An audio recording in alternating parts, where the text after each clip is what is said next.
Are you sewer gonna smells pull out on. your guitar? So, sailors, Hello. Hi. Oh. hi. Hi. Hi. Whoa, that was Anybody in there? That's pretty awesome. Look at that. that was a little scary for me. That was scary for me. That was a big schnoz. A I just little stuck my bit. nose. Too much Yeah. tonsil. Listen, folks, let's go spatial distance, not social distancing. We're being social right here. There's no social distance.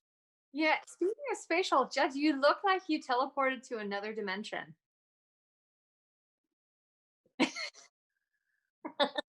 Okay. You Yeah. look like you're a DJ in the 70s. I like it. What are we spinning tonight, Captain? Doesn't he? Look, Yeah, little Captain. the lighting in the background is It does. certainly contributing to that. Hey, welcome to FM D&D. We're going to be playing your greatest hits. Bringing us in. Hey, Judd, they say you can't. Oh, okay. No audio on you, brother. Oh man. Oh, good. That means you can't bring us in for a long Okay. time. To listen to. No audio. Well, all you on. guys missed was him trying to get us to finally Right. Trying to to the get point us to here, be so. quiet. Oh well. How about now? How about now? Check. There we go. We're on Okay. fire. All right. All right. What? I have to unmute my mic? That's so weird. Oh, yeah. Sorry. All right. Yeah, so the DM is muted the whole game. Is that good?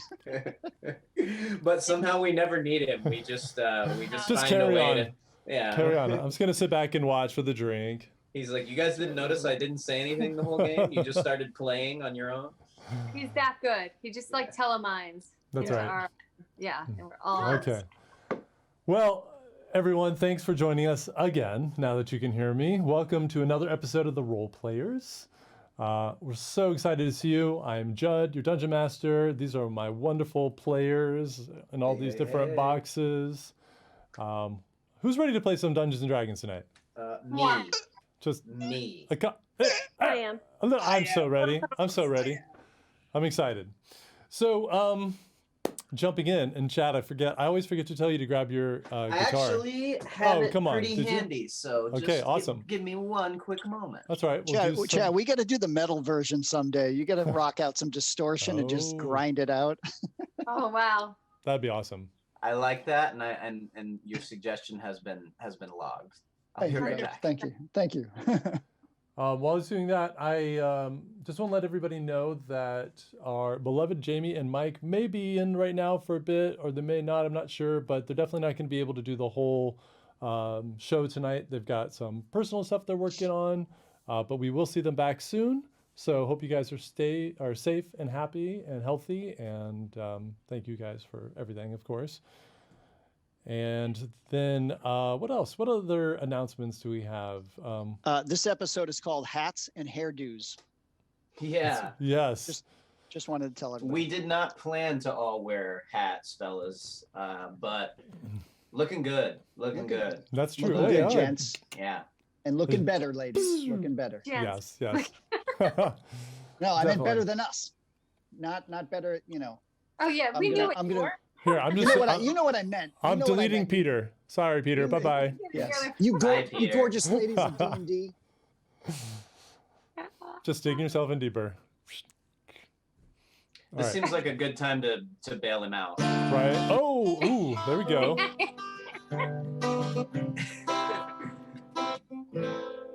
There you go.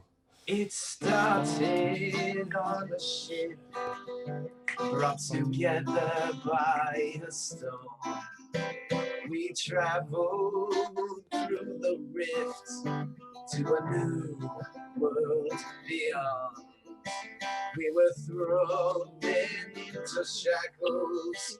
We were hunted down by thieves, but we'll never let it stop us from saving a naturally. For we are the quarantine people.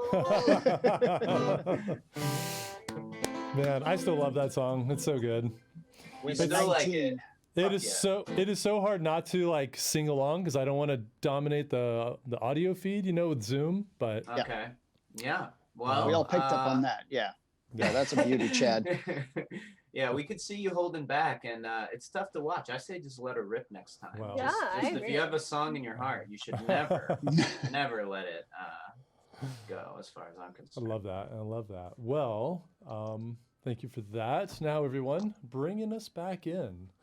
Let's recap what happened last week. So, as you'll remember, you all settled in for a much, much well-deserved long rest. And during the night, Anazora, you were first visited by communication from the golden tree that calls itself forever, and cryptically asking for help. It seemed like it was having trouble maintaining the connection, and finally broke, leaving you a bit confused. And meanwhile, Ereset saw a vision as well. She saw the entire destruction of the material plane and perhaps other planes as well, and that evil that seems to be haunting her, telling her that she can't stop it. But you all managed to make it through the night and wake up for a long rest. Tabitha found a little gift of some special boots from Sval. And as you all came down to breakfast and trying to decide what you were going to do, you ended up deciding to do a bit of shopping before heading out of town. So we had a fun little mini shopping spree there, while Smatrell Hoffman has been on the lookouts for some people that match Seville and Otto's descriptions. And he seemed to be getting a little bit more forceful, and Sval sent Elas back to say, it's time to go now. And sneaking out a back door, you guys slipped out of the house and back into the sewers, deciding that now is the time to have one more adventure together and head to the south and see what's up with the town of Luknor. And that's where we left you, as you were all descending down into the sewer system with that familiar and pungent smell assaulting your senses. Oh, you mean shit? Yeah, that's You your mean shit? That's all your shit. The caca smell. The That caca? The baby caca? So, What, man? as you guys make it to the bottom of the ladder and you're in the sewers and you've closed the manhole above you, what would you like to do? Can we remember our way back to the portal? Also, do I know where the tree is in relation to these sewers? And I'm sorry, relation to what? The sewers? Like, is there another hole that would be, like, to get out of the sewer where it would be close? You can do a history check. Chad, do a survival check for me. Survival. Yeah, you got to survive the smell. Yeah. Yeah. What do I got a What are we 13, seeing, Judd. I'm rolling in the rolldicewithfriends.com/the role players room. So I got 11. Yeah, if you guys want to check it out and see our rolls as they happen, awesome. I'll be using it. But anyway, 13 total. So 13. So yeah, Peter, what you guys all see, it's very familiar. It looks very similar to when you first descended into the sewer system and where you exited. It's a different spot, but it's that kind of first level.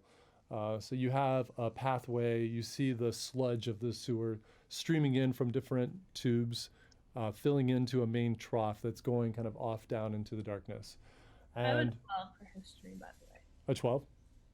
Okay, so Chad, you're looking around and you remember the general layout, and you think, given the orientation of where you entered the sewer and the fact that you're actually pretty close to, or not that far from the tavern, you know the general direction of where to travel, and you're basically kind of can go left or right, and you feeling like it's definitely to the right. And Anazora, you're thinking back and you remember that there wasn't any manhole or sewer kind of access, because where the tree itself was next to this pond is in the middle of town. However, you know that where you're standing now is actually not far. It's probably only about 200 feet away from where that tree is, actually. Oh, guys, I have something that I have to do really quick. What do you mean? Okay. Wait a All minute. right. Well, to the sewer for like 1 second. I'm gonna like pop out. You go back up.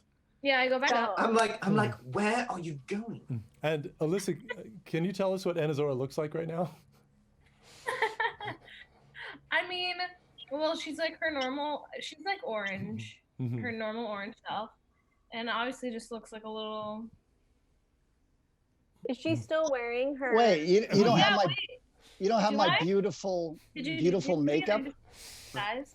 Oh, okay, yeah, I guess I do have like a very ridiculous disguise on my face. I'm like, where are you going and why are you still wearing that? I'm disguised. At the very least, just put your hood up or something. Okay, I'll put my hood up and I'll pop out of the sewer. Okay. Big guy. I'm looking. I'm trying to get eyes on the tree. Can I see it? So you know you're about like you're one row of houses off of the inner circle, which is where the tree is. So you can looking between the houses, you can see where it would generally be. I'm gonna like somewhat discreetly like try and go that direction. Okay. It's no problem. You know that nobody seems to have your description, so you're not really worried about it. And you kind of walk out between the houses and looking around. You do see Smatrell, and he's banging on the door to the house you just exited. And he's got several of his thugs. And he's, I know you in there. Open up. Boom, boom, boom, boom, boom. And you just kind of walk on by, heading towards the center. You see the towering Wizard's Tower in the middle of town, and you can just see the golden leaves of the tree poking out from around the corner. And make your way over. It's no problem. It's still very quiet this morning. Again, people were partying all night long. Very few people on the streets. There's nobody around the pond or the tree when you make your way over there. I'm gonna like grab the little tree in my hand and I'm gonna sit down next to the tree and try and like get to that place where I had a connection with it. Okay. So kind of like where you were lying before? Yeah. And I just want to ask it if I can in my like mind. What do you need? And where are you holding the little tree? Did you take it out? Yeah. Okay. So you take it out and you lie back down in the exact spot you were before. And the golden leaves are leaning over you in this kind of comforting way.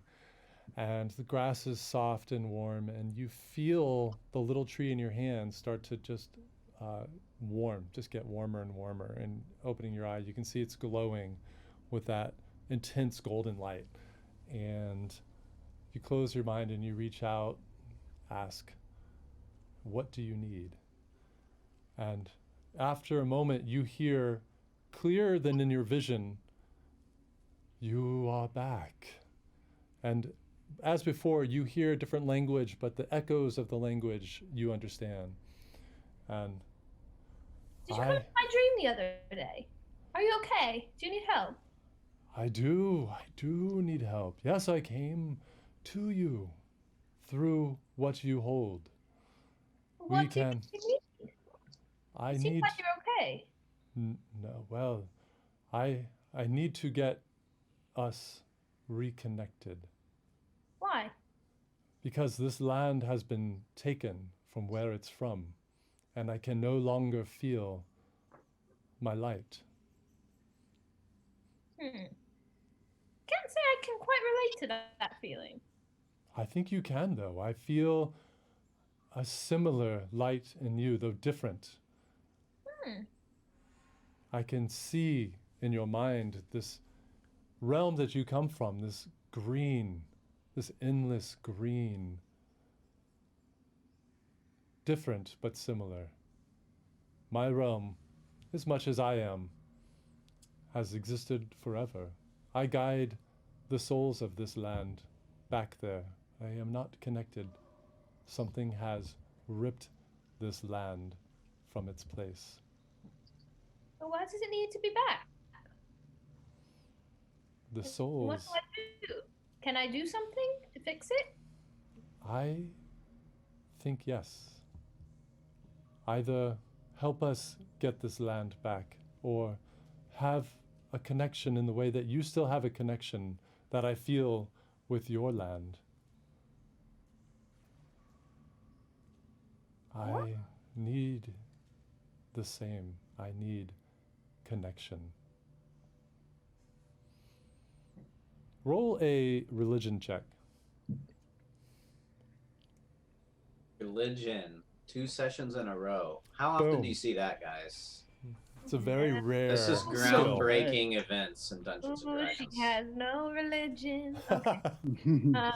That is a 3 minus 1. It's a 2. Owie. Yeah. Not great. Oh. After a moment, you feel the tree getting almost hot in your hand. I sense your confusion. Oh, well, that's something that I can quite understand. I am very, very confused. My light is like a part of my body, what you might call a god. The connection brought life to this land and carries souls back to it, and they cannot flow now. And they will perish if I cannot reestablish the connection. Who will? Who will perish? All the souls that I hold, they are already starting to fade. Who are they? All those that walk and perish in this land.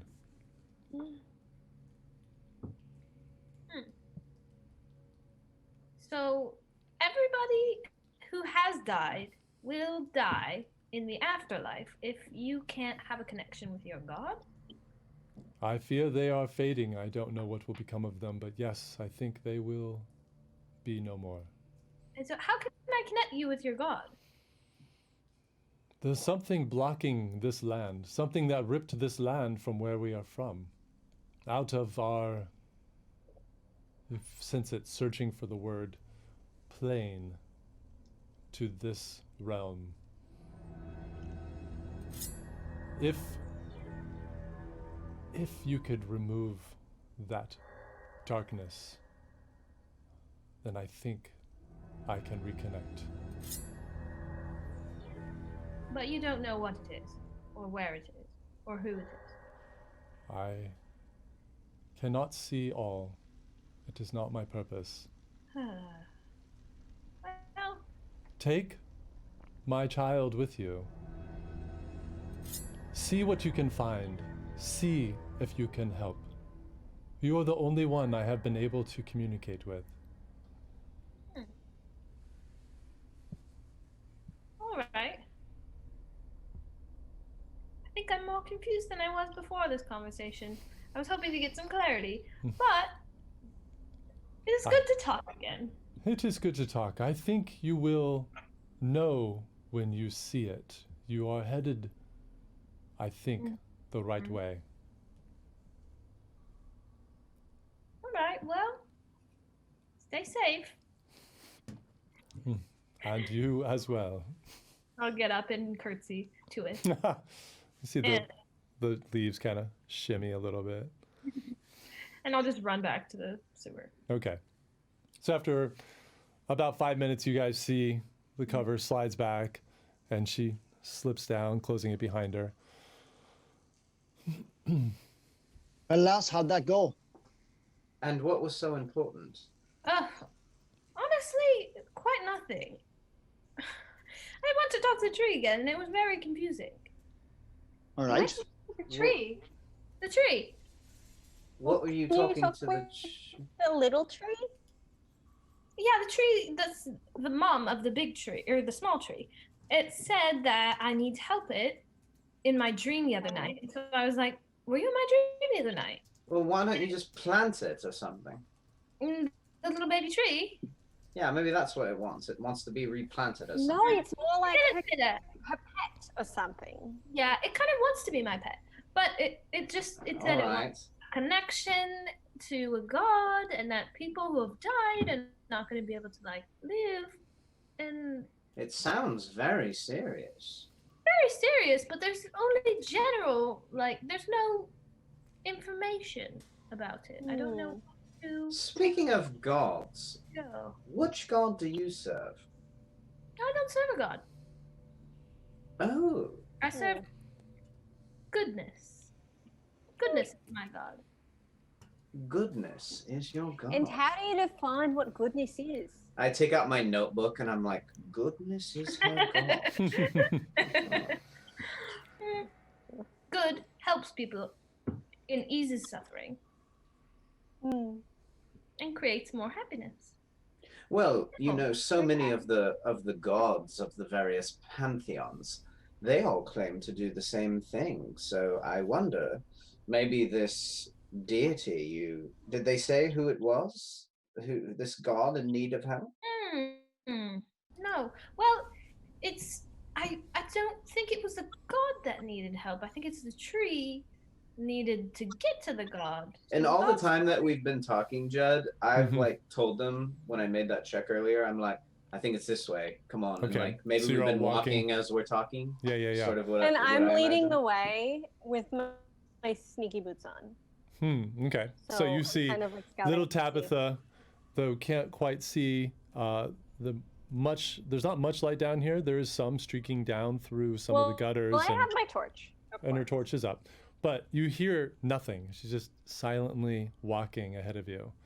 And after about 5-ish or so minutes, you come to recognize the area that you came down originally. And This is familiar. No? What was that? I think we need to go down another level Someone at just least, knocked at our right? door. Hang on. yeah, I think at this point, since you guys have found your way back to this spot, that we can say you make it all the way back down.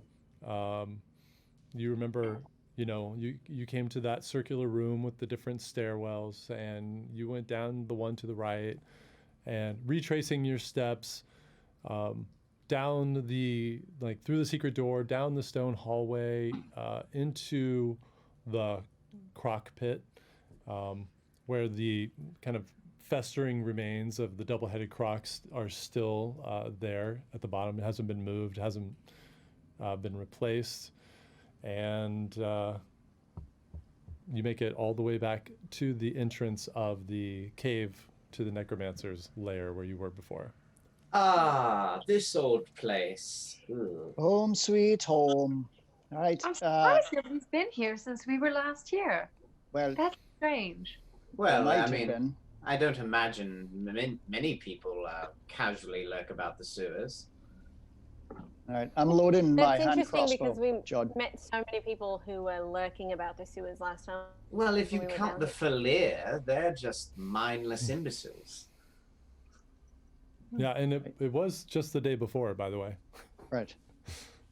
All right. So let's go real quiet like and get to the back of this cavern, back of the blood pool, and initiate what we need to do to open that portal.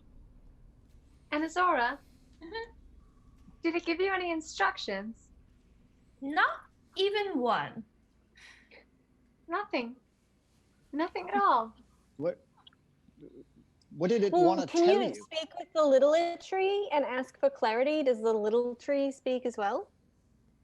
Listen, It doesn't speak. It just kind of gets hot. listen, Sure. I hate to be an old stick in the mud here, but do we really care what a tree wants you to do? Haven't we come up with a plan of what we're doing as a team? One last quest, remember?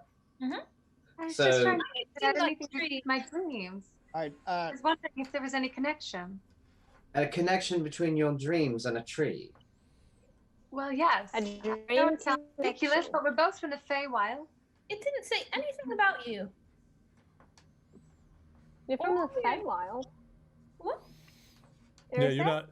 You're not from the Feywild. You're from I Faerun. mean- I mean, Faerun. The Faerun. Okay. All right. Well, Let's yeah. we should open this portal. I hope you're all feeling ready. Ready to go. All right. Okay. And I'll start And trying to I'm do it. readying my stuff because I remember there was a giant, scary spider on the other side. So I want to That's have right. Right. my blink So- dagger in one hand and my rapier in my other hand. Okay. Blink Jet. dagger. That blood pool that we're seeing, has it hardened over, crystallized, or is it still? All right. So as you guys make your way down the windy passageway that leads into the cave system, you do see that the blood pool is still there. The secret door that you found off, which would be on the left side, is open right now. There are no other signs of anything else in this room at the moment. All right.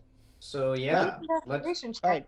Who's going to do it this time? Last time I stuck my hand on the needle and it bit a bit. So who's going to do it this time? I think at this point, the little whispers that are audible only to me from like maybe whatever fiend is talking to me from my book says, "You, Otto," and so I quickly volunteer to do it. Okay. All right. Let me show you how you do it. So I'm going to go and find that mechanism and see that sort of needle, Otto. It needs blood. So And it's lock your hand on it and then just be prepared for a little bit of a sting, my friend. I hope royal blood is okay. Yes. Oh, absolutely. In fact, it probably takes more royal blood. No, you misunderstand. Royal blood is deeper and richer than that of peasants. You've got it twisted around. All right. Well, lead the way, my good man. Everyone ready then? And then I give it a little bit of blood from my finger. Oh, okay. So it is a crystal, and you can see dried blood running down the side of it. It's vaguely kind of pyramidish in shape, and you stab your finger on the top, feel the blood trickle out, take 1 point of necrotic damage, and as the blood pulls from your finger into the crystal, you see right next to you, the portal reappears, glowing blue energy. All right, here goes. Courage, Otto. And All right. I'll go right through behind Otto. Actually, before he goes, I want to cast something since I've got protection from evil and good. Okay. Otto, do you want it? Would you like it? What? Well, I can protect you. It would give creatures a disadvantage. It would prevent you from being charmed or frightened or possessed. I certainly won't say no to that. Okay, then hold still, and I touch him. And it says that one healing creature I touch is protected against certain types of creatures, aberrations, celestials, elementals, fae, fiends, and undead. It grants several benefits. Creatures of those types have disadvantage on attack rolls against the target. The target also can't be charmed, frightened, or possessed by them. And if the target is already charmed, frightened, or possessed by such creature, the target has advantage on any new saving throw against the relevant effect. But you're not, so. Well, I wouldn't be so sure. I think probably right when you cast it on me, the last thing I hear, unbeknownst to the group, is maybe like a voice being like, "What are you doing? No!" And like then just like, and you see Otto sort of like put like a hand to his head, and it's just like, "Thank you, much obliged." And behind Arasette, Tabitha is kind of like under her breath trying to like do the same hand motions as Arasette and trying to like say the same stuff even though she can't hear it. Because she's just kind of just like curious about being able to cast spells, and she knows she can't, but maybe like if she tries hard enough, she can. So she's just trying it. Okay, cool. Nothing happens. Do I smell a level in wizard in your future? Probably not. And I turned around more and magic like, dabbling. Tabitha, what are you doing? What are you doing? Just trying it out, see if anything happens. What? Don't mind me. And then I just like pretend like I'm sharpening my blade or something. Try to like look busy. Awesome. Oh, and Judd, Yeah. I'd be remiss if I didn't say, and I'm pretty sure I'd be speaking for everyone, we've put on our warm weather clothing. Yes. Okay. Good. I was wondering if anybody would remember that. So good. So as you're unlocking the portal, you're all getting your gear on, and you're all furred up and instantly starting to sweat because it's warm down here compared to where you're about to go in these heavy furs. So Just have that token ready that we dug out of the chest of that person. It should be able to. Oh, I got it ready, baby. I got it ready, baby. Because that should give us some protection here with this stuff. And what were you saying? Sorry, Alyssa? Where do you have your ring set up to? I've got it with me, so I'm not going to be teleporting out here. I need to be at least somewhat close, or if I do, I can't get back to you fast enough. So I'm just carrying it with me. All right. So what's the order of everybody going through? I think it's me. Okay. And then myself. I'll go. We're all And doing then- it. Wait, you and Peter and I'm sorry, Seville Yeah. and Why don't we all you just guys go have through it this- once? Yeah. It's single file, so just knowing that Otto that you're going first. Yeah. That's what I needed to know. Well, can we Well, just that separate the sounds scary. teleportation? Can we separate the teleportation device in case we need to like teleport within like this same area to just like get out of someone's way?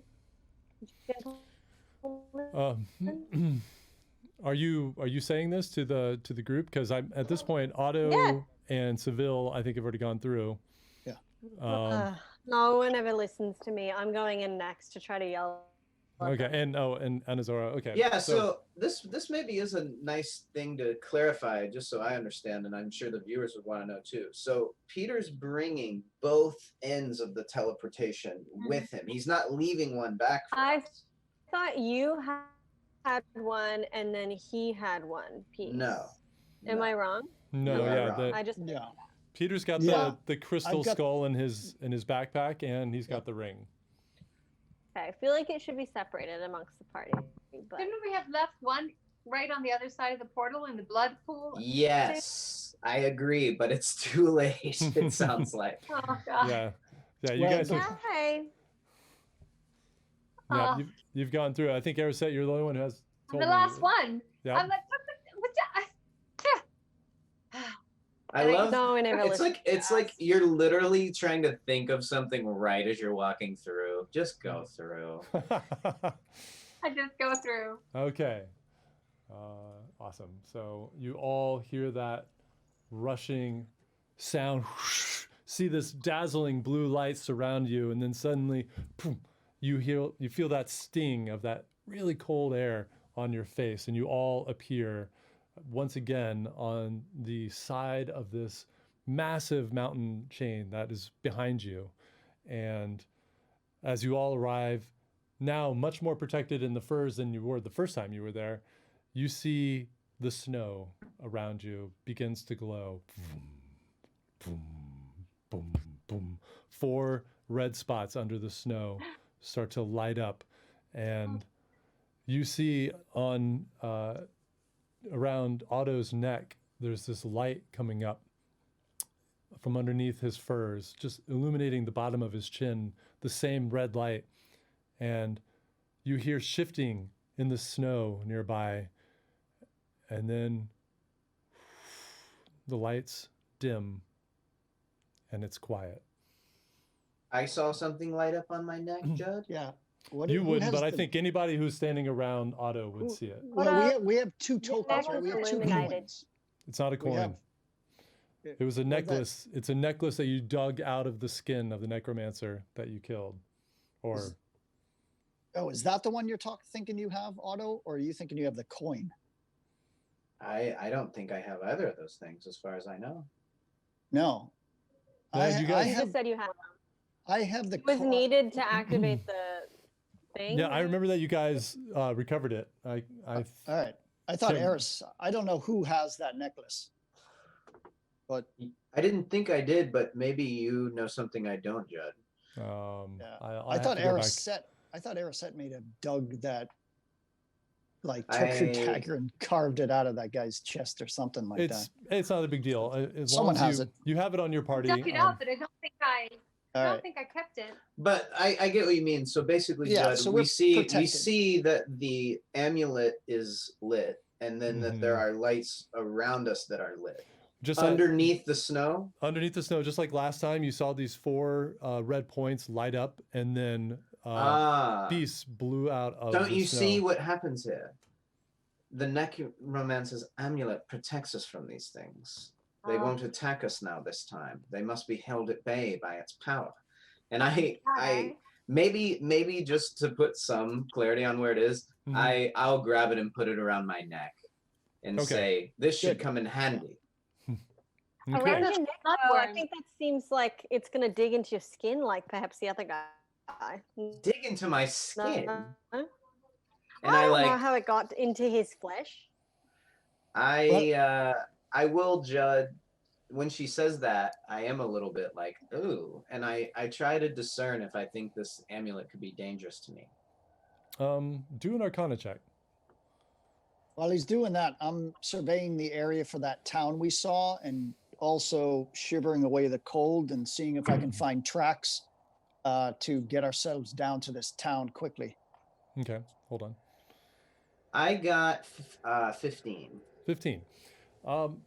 You've heard of devices that use this sort of linked magic between, it's a protection device or a acknowledgement device, that it's linked to a spot to trigger a magic action. And so the fact that you have it on you, you know that it has worked to stop whatever was, negatively going to happen here if you didn't have it on you. That's what I figured. Yeah, so I just keep it around my neck then. Okay, cool. And I say, well, where to? And so as you all start looking around, it's a very strange kind of land. If you'll remember, there are these hard ice spires, almost like these sculptures coming out of the land, surrounding you and part of the countryside as it slopes down, and you see forest down below, and you just see the trails of smoke going up in the air. And there is a small town a couple miles down the mountainside from where you're at. Let's follow the smoke. Yes. All right. What do you think? Just make our way there, maybe stealthily or scouting ahead? We should be careful given what we saw here last time. But remember, they told us that the locals of this area were almost prevented by magic from communicating secrets. So they may not be very awake. They might be safe just because they won't be very awake if they've been spellcast, right? I say we should just go take a look. Yes, all together then? Or do you want to go take a look yourself? Well, is there any tracks down there, Judd? No, I'm not going off on my own ever again. That was awful. This All right, snow's a fair little enough. deep, too. Tabby, how are you managing in this snow? It's a little deep.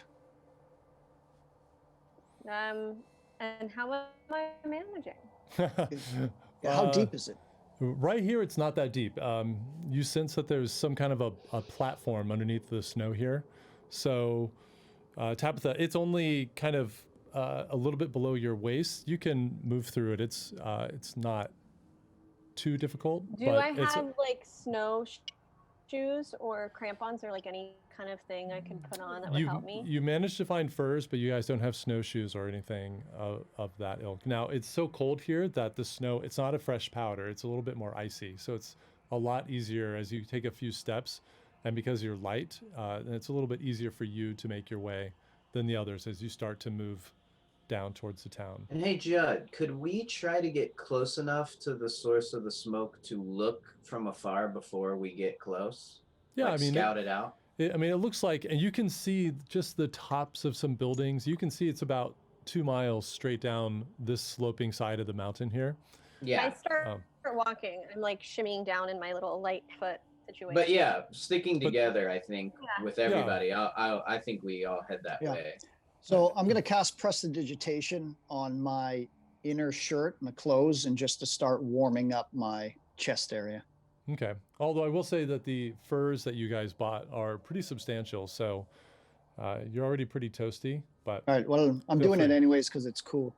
It is a little bit of steam. Are we going down a mountainside? Like a slope? It's not. It is sloped. It's not a serious grade. You know, you're just kind of. It's like maybe what, a 20% grade. You see, if you look behind you, it slopes steadily upward, and the peaks of these mountains are quite high up, and you can Are they just like see. Are they switchbacks like paths, or are they just like straight? From here you can't tell. It looks like it's a bit of a distance to those peaks, and it looks like it's kind of like being on a lower part of Everest. The top is really up there. You see the intense wind blowing snow off the peaks. All right. Is Tabitha's out in front, right? Yep. All right. I'm gonna try to make a snowball, and I'm gonna hit her. I'm gonna throw a snowball at her. All right. Roll an attack. All right. Oh Lord. Here we go. That's a 25.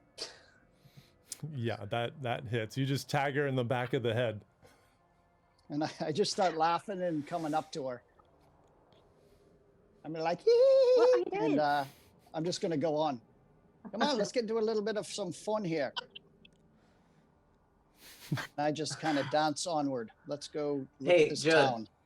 And while we're moving down, I kind of want to look around because I'm Yeah. interested in trying to figure out what this guy had set up here, right? So I'm kind of stroking at my curled mustache and thinking, if I were a necromancer and I had this set up, and I come out here, and this I have trapped, do I look around and see, like, where did he have something set up? Do I notice something in the ground that, maybe looks like something that he left behind specific here? Because he set up a portal, he must have had a reason to do it here. Do a perception check. Okay. In Azora, do they have snow in the Feywild? It's Yeah. actually all the seasons, but they're even better there. Oh, can you make your own snow? Try. I don't know. Try it. All right. I would think of something super sad, like that first, like alligator-y, like lizard thing that we killed. Oh yeah. Makes me sad, and so I make myself sad to try and make some frost and some snow. Yeah, and it takes you a moment, and you're just thinking back to that poor sweet giant lizard and the injustice of its death, and that if you'd only had one more second to talk to it, you could have saved it, and you'd have had an understanding. And as you have this thought, you guys can all see just the bit of her hair that's sticking out, and her skin just flushes white. And as that happens, you see a little bit of these little crystally snowflakes falling out of her hood down onto the ground below. That And makes I me so reach out and excited Grab a snowflake. and happy that I absolutely snap right out of winter. Right. And then boom. And then suddenly you see this beautiful bright green and flowers blossoming out of her hair. I did it! Whoops. Hey, You Judd. made snow. It's a little bit useless here, but maybe when we're somewhere hot, it can be fun. Judd, Sure. I rolled that perception check for you. What'd you get? Coming in with a cool 3. A 3. All right. Well, Oh, 3. you I'm do. just You, like- you stop for a moment as everybody's continuing on, and you're like, why And here? I say out loud, I'm like, what did he want with this place?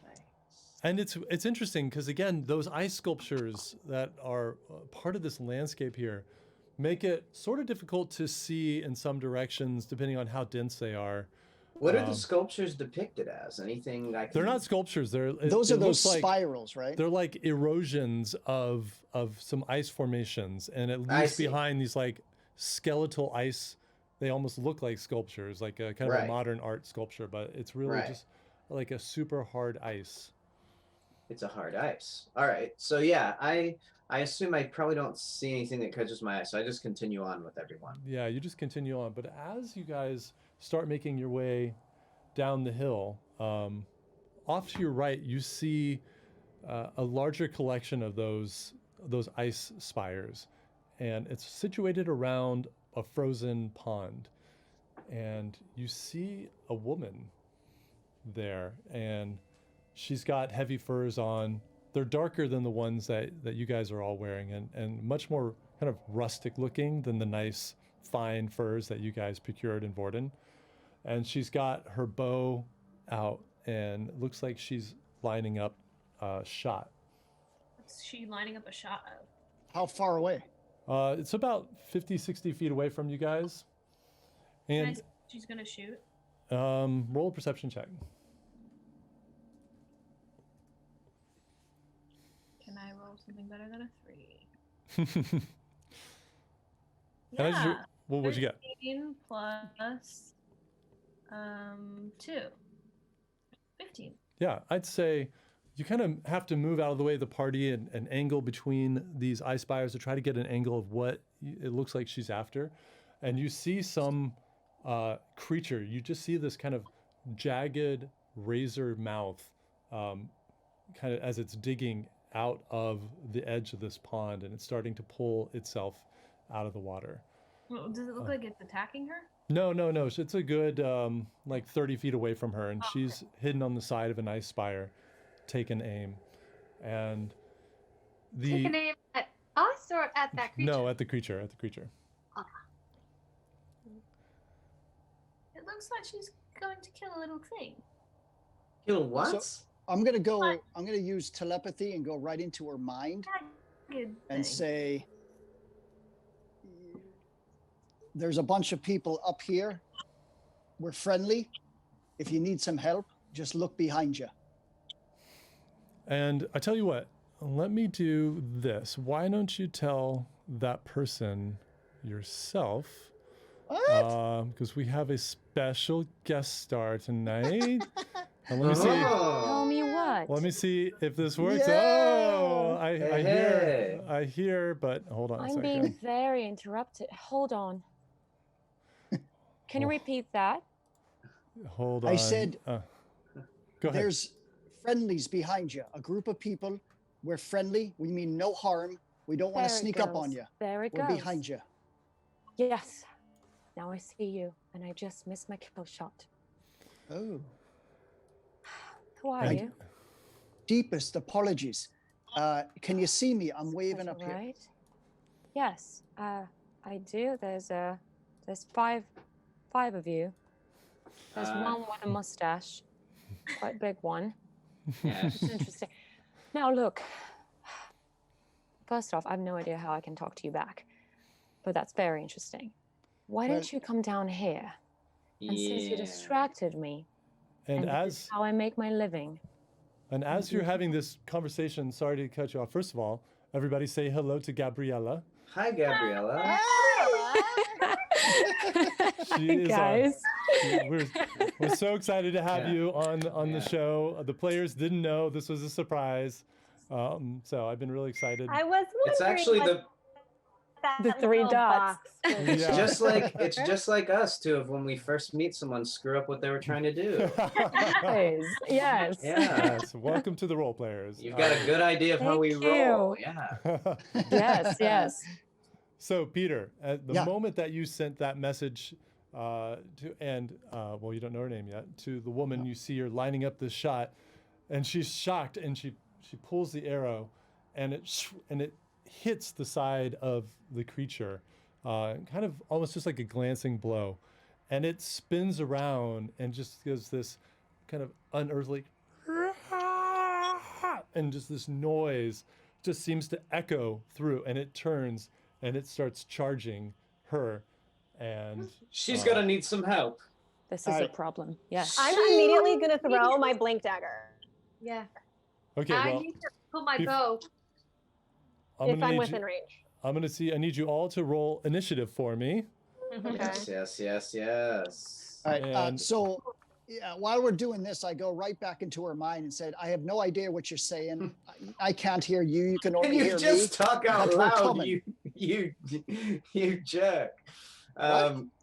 Can you just talk out loud? No, I can't. Because telepathy is too cool. So be quiet. I've got a 23.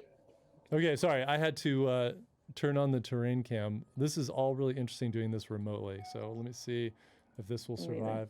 Oh, close, except I have I a can giant. see something there. It looks Maybe pretty like zoomed a out pretty tighter far. frame, yeah. Yeah, yeah. I am. Hold on a second. Oh, cool. They're swapped on my. Did I miss the description of what she was shooting at? What is it? Sounds like a monster. You hadn't seen much of it at the beginning, so you'll see it in a second. But since we're rushing into battle and while Judd's tinkering with that, can you tell us what you look like? What Oh, I yeah, look kind of- like? Yeah, Yeah, what can we since see? we see you, like what does this person that we see look like? Well, she is wearing a lot of furs, and she has been weathered, and she's definitely seen quite a few battles in her life. She is certainly not quite a friendly person due to the fact that she lives in a very severe weather and severe threat terrain. And she just goes about her business, and she only cares about making this kill. Not quite happy with the fact that you just threatened her. Yeah, but she looks Is she tough. old or young? She looks tough. She is, I would say, in her 30s. Yeah. So she is. Okay. And she's a human. She's a half elf, actually. Oh. Okay, so Okay. she's like So you guys, elf-like. Okay. yeah, you might Yes. see like just the peak of some Some ears. little ears I'll sticking just out. pretend. Here it is. There you go. This That's for terrain you. cam looks terrible. I apologize, everyone. Yes, half elf. I think it's me. I'm just gonna put it back in. Hold. All right. Well, this is a bit of a not working, but It's an angry half elf. Well, and hey, Angry I'm half-elf. super fine to try to go theater of the mind if need be Same if too. we can't make it Yeah. work. Yeah. out. Just so you know, I've been waiting for this razor mouth to come out for the last 2 hours. Yeah. Well, It's if been I a have while. it my way, you're gonna get your kill. You're gonna get your I would hope so. cow. Yeah. That's how I make my living. sorry, Hmm. guys. Okay. Sorry. It's one more moment, and then we'll be. Bum, bum, bum. Well, it wasn't me. It was the man with the twirly What did everyone roll mustache. for initiative? It totally was you.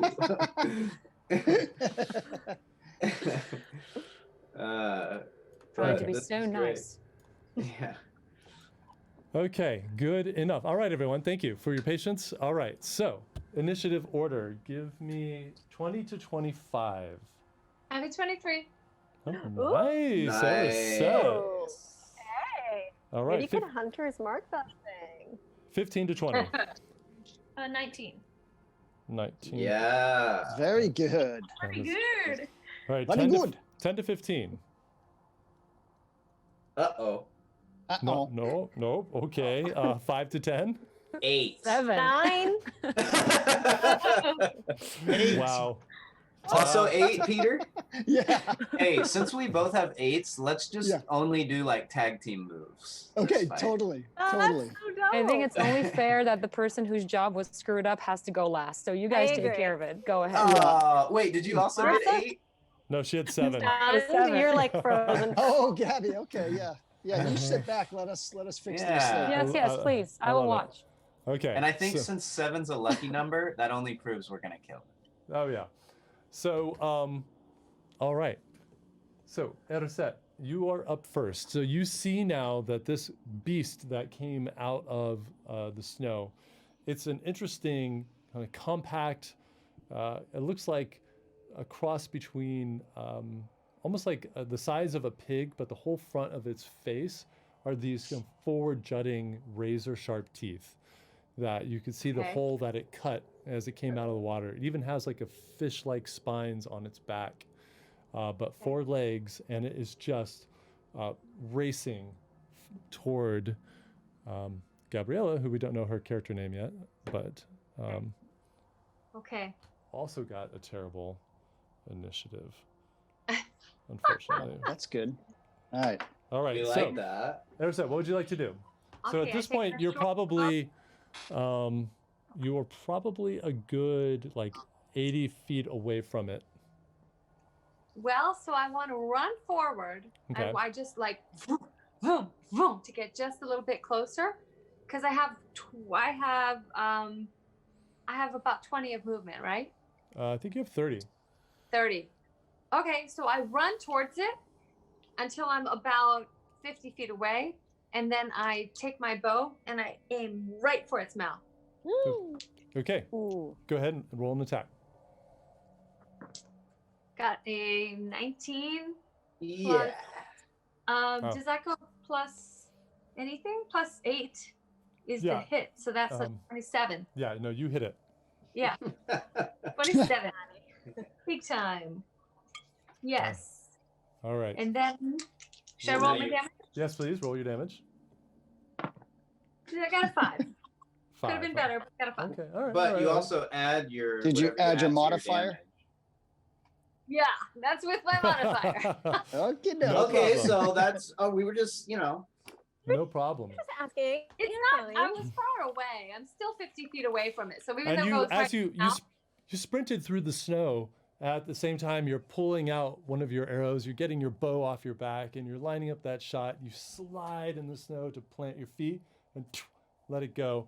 And it misses its mouth. It just jerks its head at the last second. It goes right into the shoulder of the beast, and it drops in that leg and kind of slides in the snow for a moment before popping back up and just snarling and letting out this terrible shriek that's just echoing off the ice.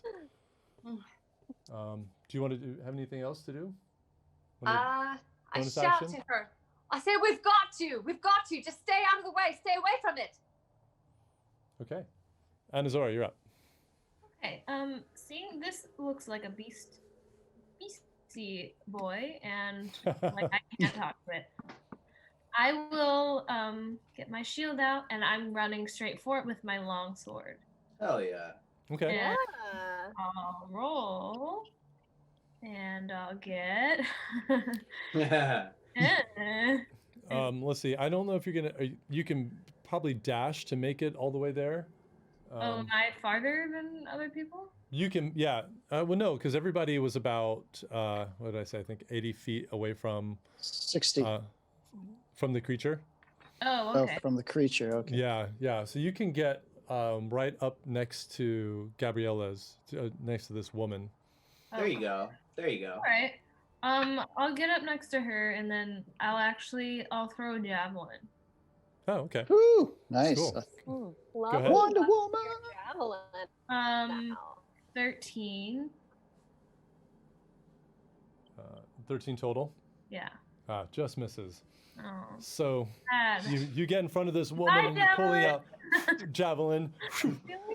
No, and it just misses. Bye, it javelin. sticking right into the ice of this pond that it's running across right now. Oh, maybe not by Javelin. Yeah, no, you No. can still Get her see it. back. I'll get her back. Any bonus actions that you want to do? Nope. I'm just gonna stay here and shield this new woman. Okay. So you're like, and the shield activates right in front of her, and Behind me. just see this glowing energy of this shield that comes out of nowhere. Wow. And all right. And I turn to Otto and I'm like, it's always so cool when she does that. Yes, it really is. Yeah. And Tabitha, you're up. Okay. Now, go be more cool than her. Okay, so how many feet am I from the thing and how dead is it or not dead? It doesn't look that wounded yet. Okay. It's got an arrow sticking out of its left shoulder, and Okay. you're about 60 feet away from the creature, and about 30 feet away from the woman. Okay, I really want to look cool in front of this new lady. So I dash with like intense sprinter capabilities Ooh, with my okay. cunning action. Okay. Like a And then Tom I Cruise throw run? random. Oh, like full like. Yeah, like I'm kind of like wince because I don't know if it's how it works all the way yet. You thought And maybe I say, was just maybe I need joking. this one on my team. Yeah, and okay, so that's what I do. So I'm sorry, you kind of phased out for the last second. So what was your actual action? I got your Tom Cruise running. And then I throw my blink dagger. Oh, awesome. Okay, go ahead and roll Oh. an attack. And I think with your allies near it, if you hit, you will get your sneak attack, which is good. I don't think there's who's Nope. within 5 feet of it. Nobody's within 5 feet of it yet. It's Okay. Ah, it's my another- mistake then. Yeah, it's another 30 feet in front of the woman that you're. I see. Okay, running I up got to. an 18. 18 hits. Yes. Yeah. 18. So just sticks right in it, right in its chest, right below its mouth. Roll your damage. Okay, 1d4,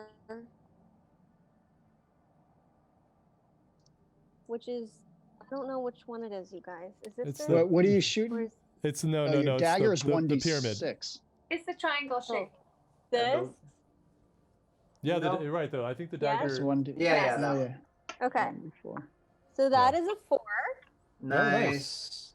1d4 for dagger, and then what do I do? I add 2. Add your do I add dexterity anything? modifier, the small Yeah. dexterity number. Oh, plus 3. And then I think Plus it's a 3. +1 weapon, so 4. So I think it'd be 8. Okay, I trust you. Okay. You can add it should be added on the D&D Beyond if you want to put Well, it in I your don't think system. the blink dagger is a custom weapon, so I don't know if it's on there. Oh, do you not see it? It says it's on here. Oh, it is on there. Good. Yeah, it should be on there. Yeah, I thought so. Yeah. Right on. Okay, cool. So All that's right. what happens there. Well, that was an amazing hit. So you just see little Tabitha, almost like an elf running on top of the ice without sinking in. She's going so quickly. Just pulls out her blink dagger, kind of sprawls it up in the air, grabs it by the tip, hurls it right at the razor mouth. Right as it happens to lift up its jaw, it goes right into its chest. And it, again, fumbles on the ground. All right. And so you've already used your bonus action, I believe, for your... Does it bleed? And if so, what color is its blood? It is bleeding, yes. It's leaving this like blue-green blood behind in the snow. And this is Steaming. coming out of a cracked in the water. It's coming out of a... It you saw, if you saw at the beginning, it Yeah. kind of cuts a hole using its mouth, which is like like the teeth are in a sphere like Right. this. And But it it's in the... cuts a hole and it comes out. So it's running it's- across ice. Okay. All right. So it's already out of its hole on the lake. Yes. All right. Waited for 2 hours for that. Yes, it is. Nice. All right. Okay, Otto, you're up. All right. I will rush up. I'll move my full 30, so I guess I'm about 30 feet away from it. And I look toward the stranger, the woman, and I say, "It hasn't gotten away yet, and we'll see to it that you kill your quarry." So I'll give you bardic inspiration. No. Cool. Thank you. Basically, okay, for the next 10 minutes, you can add a d6 to an ability check, attack roll, or a saving throw. So after you roll, you can say, I want to use that extra d6. And then I sort of like give you like a wink as I say that, and then I reach a hand back and some crackling magical energy, kind of dark grayish, blackish green, kind of forms in my hand, and I will try to Eldritch blast this thing. Nice. So let me roll. Let's see. 7 + 7, 14. Oh, just hits. Yay. Nice. All right, so I will do 1d10 force damage. I only got 2, sadly. Okay. So you just see this energy shoot off his hand and streak across the snow, and it just hits one of the legs, instantly scorching the skin, but not doing much damage, unfortunately. I'm a lot more flair than I am real practical. All right, anything else? Let's say, I think that's it for you, right? Yeah. Okay, Peter, you're up. All right. What's the distance? From where you are, it's 60 feet to the creature, 30 feet to the woman. All right. I'm going to go make my full movement 30 feet to the woman. Okay. And be next to her. And I'm going to then the next 30 feet, I'm going to use my... I'm going to use my mind hammer, and I'm going to see if I can knock it down. Okay, go for it. All right, so you have to make a con save 12. Okay. Con. Ooh, it's got a pretty good con. But that is a terrible roll. That is a 7. That fails. Nice. That is the first time this has worked for you. It has. So the mind hammer, yeah. So I just psychically go into its mind, and I just cause just a mental crush, and so it takes 5 points of force damage. Okay. And that's my bonus action, and it is now prone. Yeah. So you just see it, like its head just twitches to the side, and its legs go out from under it, and it just slides down into the ice. Okay, and now I am going to use my hand crossbow, and I'm going to fire. Go for it. And that's 23 to hit. That definitely hits. 1d6 plus 4.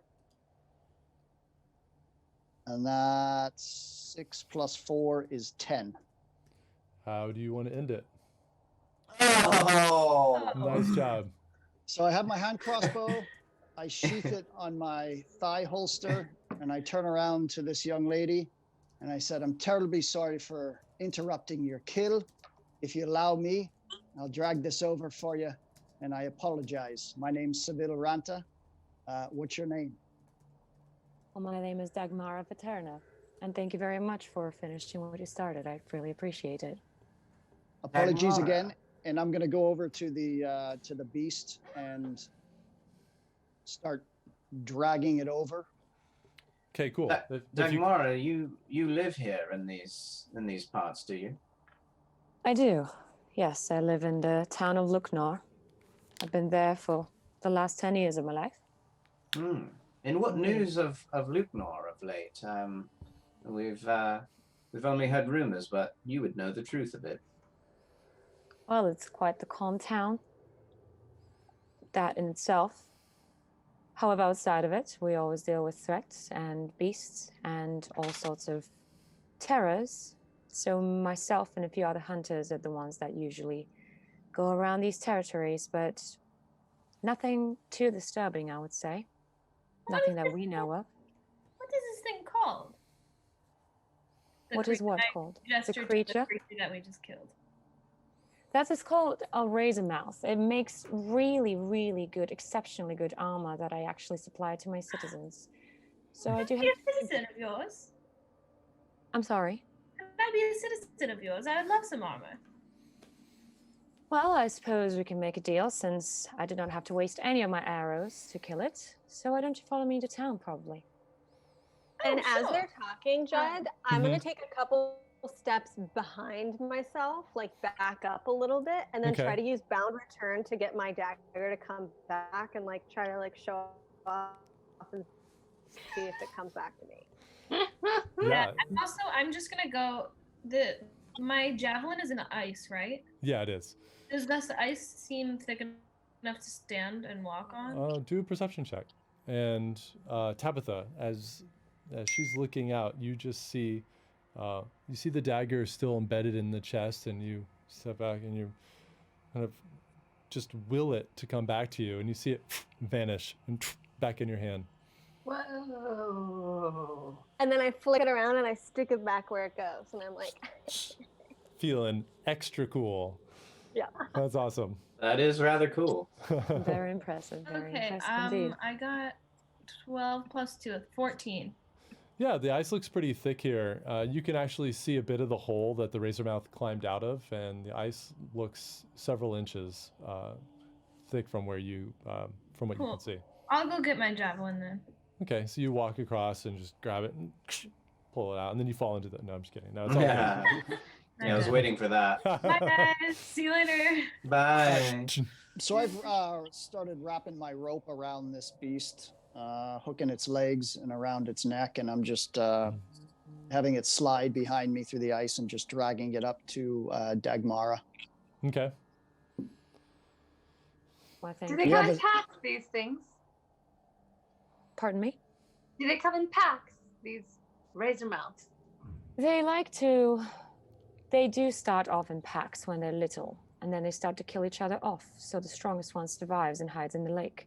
So I very often have to wait it out until it gets hungry, because it is full on the life underneath the ice until it has to come out and seek for food above the ice. Sometimes it's been days. Today, actually, it's been pretty lucky. So I'm not quite that angry with you, but I do thank you again for saving me some effort. And Judd, do I remember what the necromancer looked like from when we killed him? Yeah, I think so. So I sort of described the features. I described the features of the mentor and say, do you ever see anyone like that lurking about in your town? Anyone fitting that description? A visitor, perhaps? And I look at the others sort of like, you know. Don't waste a lot of time standing up. And as you ask this question, you see on Dagmara that her face kind of just changes. The kind of the emotion and expression that she had a moment ago just fades off, just slips away. Just almost a blank stare. Otto, did you see that? Well, if that's not a clue, I don't know what is. I think we're in the right spot. And at that moment, you guys hear in the background this, and Dagmara, you instantly look over. You know that sound. That is a yeti that attracted to the screaming razor mouth. Great. I suggest we go. You don't want to be here after dark, and you don't want to be here when this thing is coming this way. We have to go back to town. Okay. Yeah, I take her word for it. Let's go. Absolutely. Dagmara, do you have a sled or something to drag this thing on, or how do you expect to get this thing back? I do. I have hidden it about 30 feet away behind the tree line, so we have to go back to it, and I need all hands on deck. Right, lead the way. Okay. Dagmara, my name is Tabitha. It is so nice to meet you. Well, it's very nice to meet you too. I do think your trick was quite cool. Thank you for what you did. Oh, good. Yeah, I think we're booking it. Yeah, so you guys, she leads you over and she retrieves a sled. You guys put the corpse on there and start heading to town. How tall is she? I'm about 5'6". Oh. Would you like some help with the sled? Oh yes, indeed. If all hands on deck can, if the I'm pushing it. could do Yes. that will be I'm amazing. particularly good at overseeing and delegating. That's it. You on that end, and why don't you just push it there? And good work, team. Very good, very good. Come on. Why, thank I you. head over the front of the sled because it's easier for me to go in the snow, and I just start kind of pulling it. Okay. One thing that we may have to do, as you can see, there's a slope down here. The Yeti is about 500 feet away because I can hear it. So we're going to have to all be hands on deck and be ready to slide down the hill. It might be a bit dangerous, but we will have to do this because this is restless and relentless. Okay. I'm Slide sorry. down the hill. All right. We will have to do this. All right. So is it this like- should be, this Is should the be idea interesting. like we in the sort of like Feywild. time it and we're like 1, 2, 3.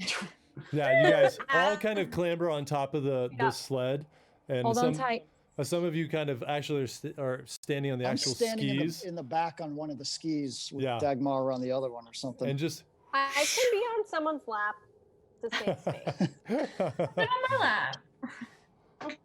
All right. and for a thrilling few seconds, you get this fun sleigh ride down this hill, and you see the town of Luknor Just go, ahead, just growing Wait, closer Should and closer. And as shouldn't we Tabitha make goes like shouldn't this, we make she's like so... a land vehicle check or something to see if we don't all get toppled off or hit a tree? I No, think it positive- Should be a good sleigh ride. You know what's funny about D&D sometimes is sometimes you're playing through something and you're like, oh, this is probably what our DM really hoped we did around Christmas time. Yeah.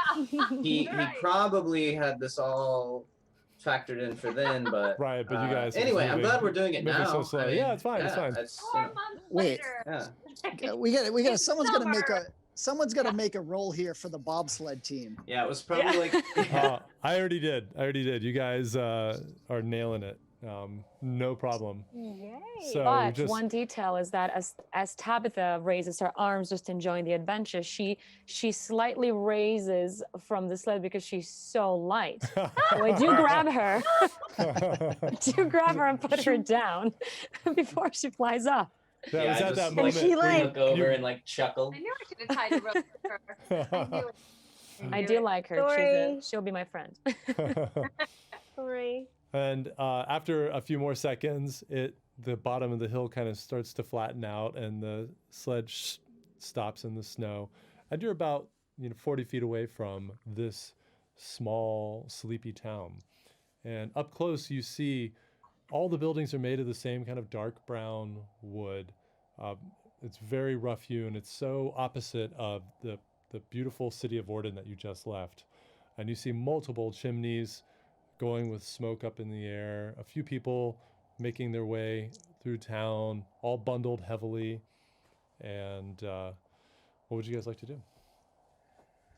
I just Dagmara. follow her lead. We'll follow your lead.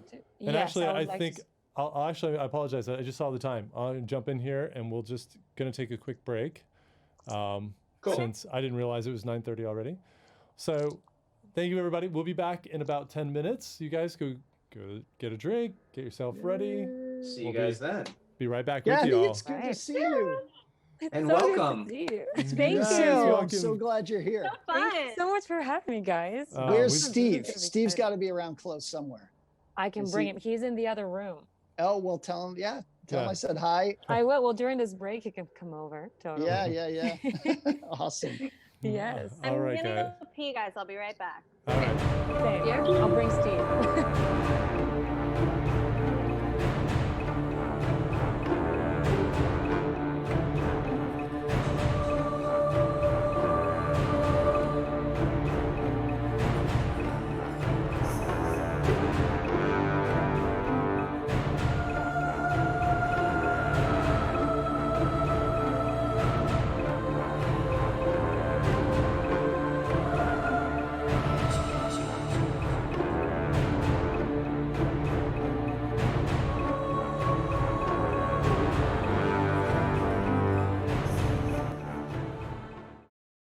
Radio lad.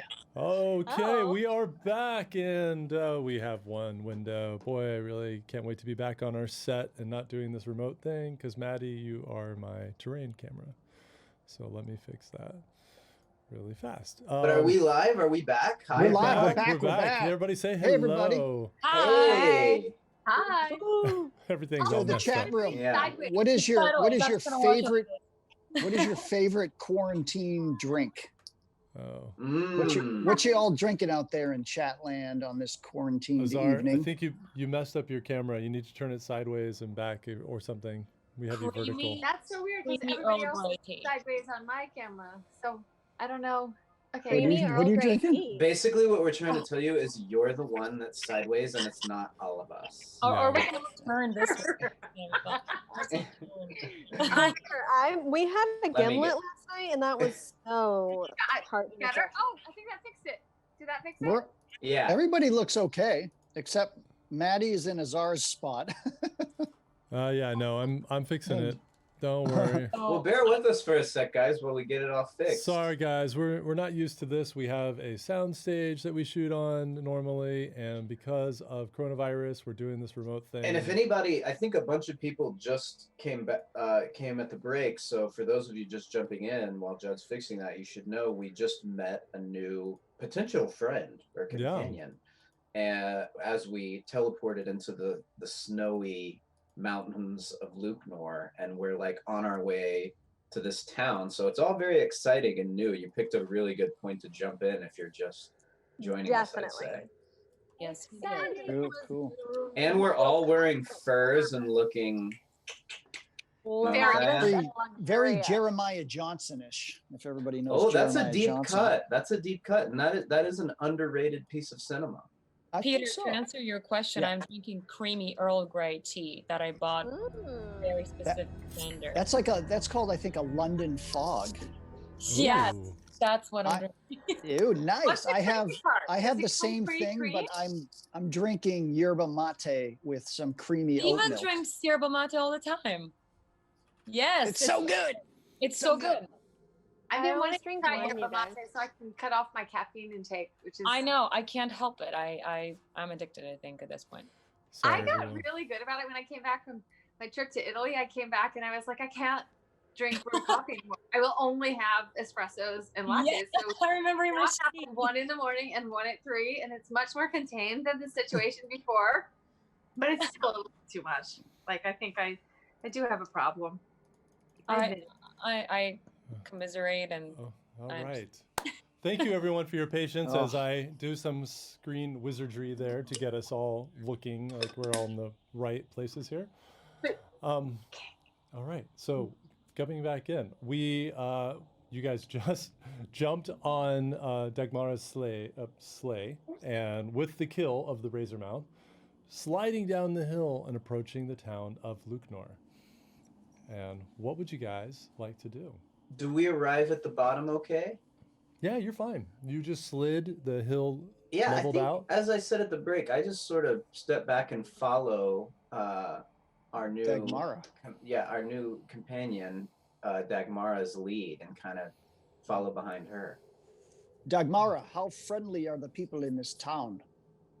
I was about to say that's actually smart, very smart of you, Otto, because the people are quite leery of strangers. We don't really get many strangers, although people do tend to disappear in our town, so strangers once in a while would be nice. However, I would say just present yourselves as potential buyers that have come to buy from me and stay close. Sure. Not really trust anyone. When you say people disappear, is it on hunting expeditions facing such dangers as, and I sort of pat the dead carcass of the Razormouth when I say it, like that, or disappearing for other reasons? Honestly, I've been at it for a while. I don't know if I've been at it, actually. I don't know. And you If I see, really try to think about it, I No, don't that's know. all, I that's don't. it's no problem. Don't worry about a thing. I'm sorry, I don't know.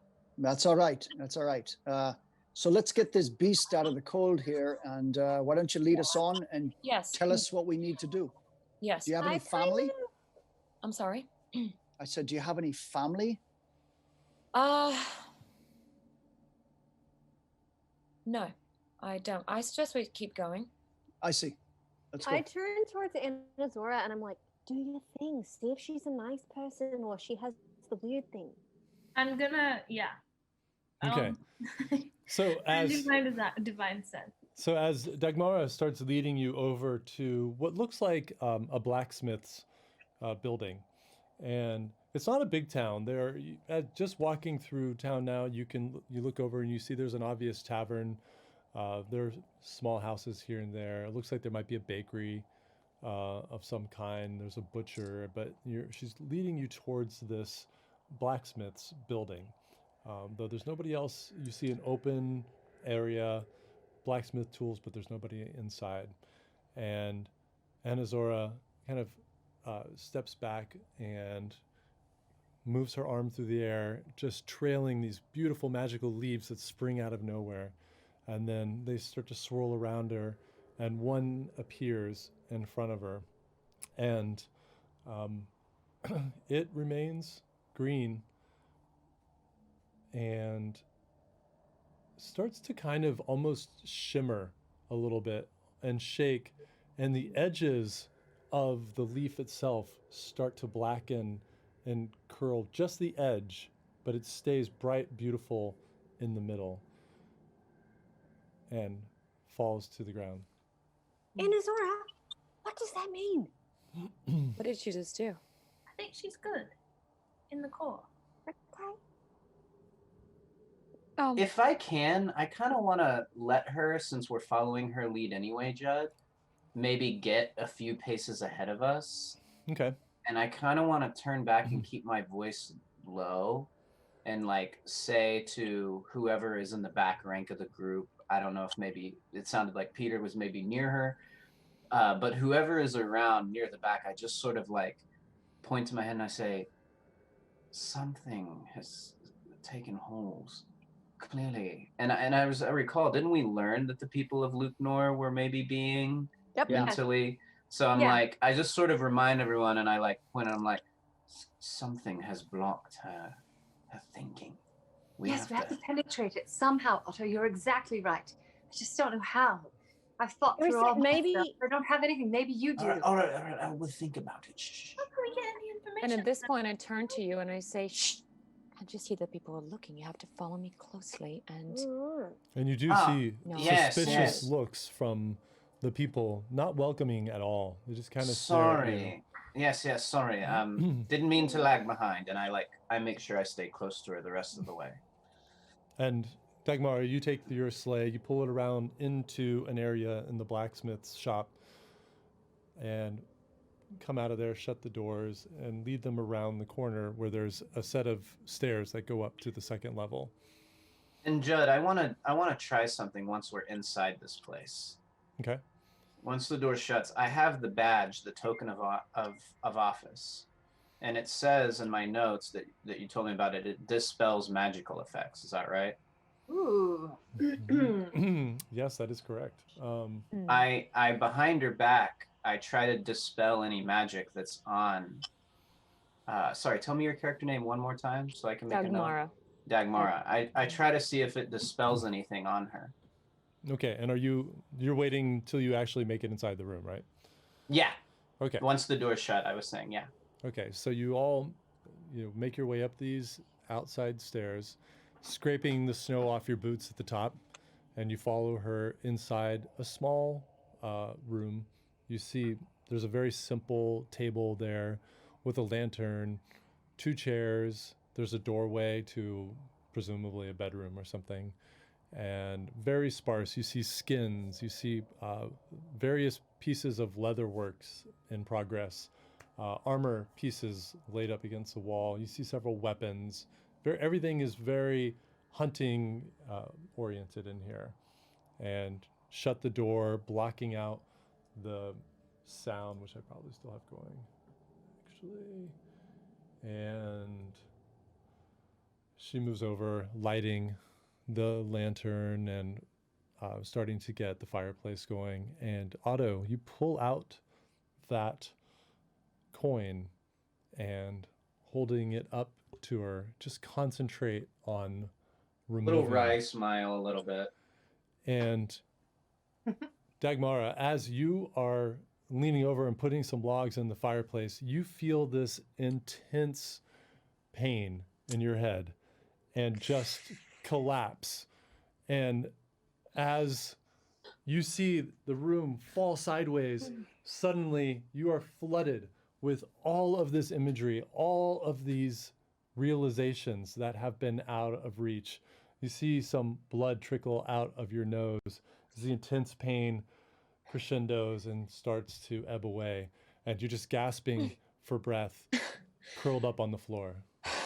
And my wry smile sort of fades the concern, and I put the coin away and go sort of like drop down to a knee next to her. And I hand Otto a healing potion for her.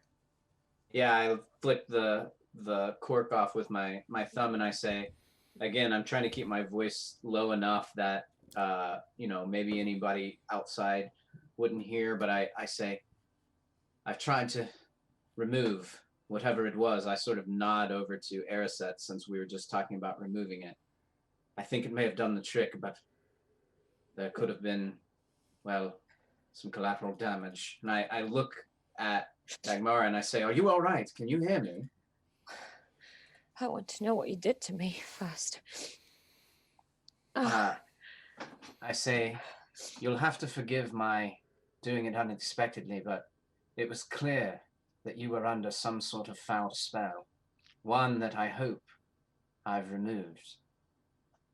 Let me ask you again, and I described the features of the necromancer. Have you seen a man like that? Well, what I know is that about a week ago, there was a man, an elf. Here, let me help you to your feet. Why don't you sit and recover a bit, and yes, just tell us everything you remember. Here's a potion if it will help you. I love that. Yeah, and Dagmara, you did take 8 points of psychic damage when that happened. I've already marked it for you. Yeah, just take the potion, I'd say, if you want. That's yours. Thank you. I'll help you. Okay, I will. I think I will. And I'm just like sitting around like listening, like I've been wanting to know this shit. Well, there was an elf that came about a week ago. Oh, there's so many memories. And he tortured me in ways that I cannot begin to describe, but it was mental torture that it hurt, and he kept wanting to know information that I could not give him, but he kept pushing and pushing every day, 7 days, until I think I blacked out at a point. Did you say an elf? An elf. And wait. She was not male. She was female. You have to excuse me because my memories are it's okay. completely leaving me. I'm so sorry. Look, I need to ask you something. Yes. When you say this woman, you said, infiltrated your mind? She tried, but I could not remember anything she was asking me about. And I don't even remember what she was asking me about. However, what Otto just did, Otto, I think this spell.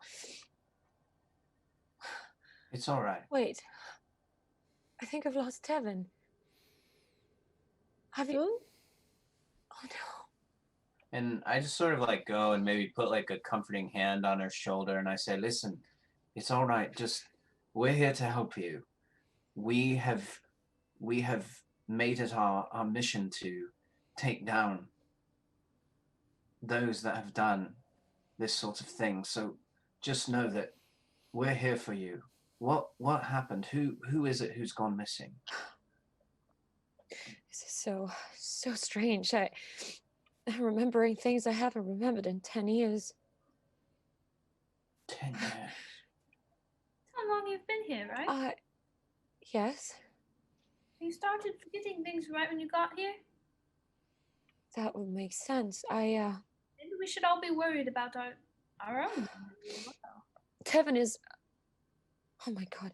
Tevin is gone. Is Tevin your son? Yeah, no. Where's Tevin? No, Tevin... Your husband? Your husband? Brother? Tevin is my loved one, brother? yes. No, he was my intended one. And Tevin was also a hunter like myself. What do you remember? What do you remember last? What happened? I remember us going to the mountains after a hunt. Go on. And I remember the stone walls of what looked like a city. And I remember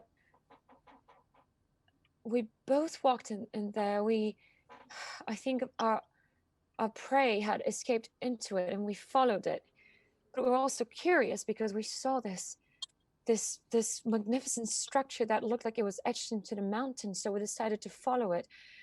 And we did. And we walked up the paths. There were lots of hilly, very, very elegant, however, cobblestone slopes. And we just kept walking up. It was empty. It was deserted. It's like it was a ghost town. Oh, yes. And I remember it was like a very, very dim smoke that was glowing. And I'm half elf, so I can see, but Tevin could not. But he followed. Oh God, I wish he didn't follow. He followed, and then we saw a veil of sorts, which was semi-transparent, and it glowed with the same faint bluish, purplish light.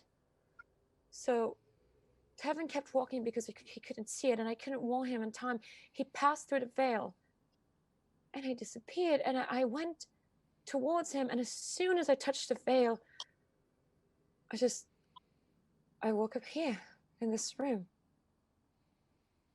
You know, it was very courageous of you to relive all of that, to let us know what's happened. Thank you. And just know you're all right. You're safe No, I'm now. not all right because I have to find him. Dagmara, we're going to help you find who you're missing. This person that got into your mind, do you know who the Mendelil are? Do you know the type of elf who have specific mental powers? I have very vague memories of the Edge God. I can't. I really can't. It hurts to remember. Don't. Then soothe your mind. But Take what care of about yourself now. the woman? What did the woman look like? The elf woman. She was Yeah. Yeah, she was I like kind of nudge Tabitha in the ribs a little hard and give her a face. Like it's obviously painful for her to relive this. I'm just like, I think she was tall. Trying to get information. That's all Oh, right. okay. That's all right. She I was start tall. giving her a foot rub, hoping it'll help her. I knew that was coming. That's It nice. might help. So I just soothe with feet. No, please. She had long hair. She was tall. She was dressed in very sturdy armor. Okay. And Was her- she dark or was she? What color was her skin? Her skin was almost shimmery in a way, kind of pale white. At least that's how I remember it. I really don't trust my memory. Well, Okay. let it come back to you then. But her eyes were Listen. violet. Yes. Violet eyes. Okay. I think, look, we can take steps to go and find Tavin, but there is something that we need to Please. do I will come. immediately here. I don't remember how long ago it was that we went there. I just know that he's gone, That's and all I'm right. prepared to give you this mithril ring that he gave to me. This is something he gave to me. It costs a lot of money, and if you went to the auction house in Asley, I promise it will sell for thousands of gold. Just anything we can do to get him, I will give you this. I promise. Did you say thousands of gold? Tabitha, hold Tens on. of thousands of gold. Listen.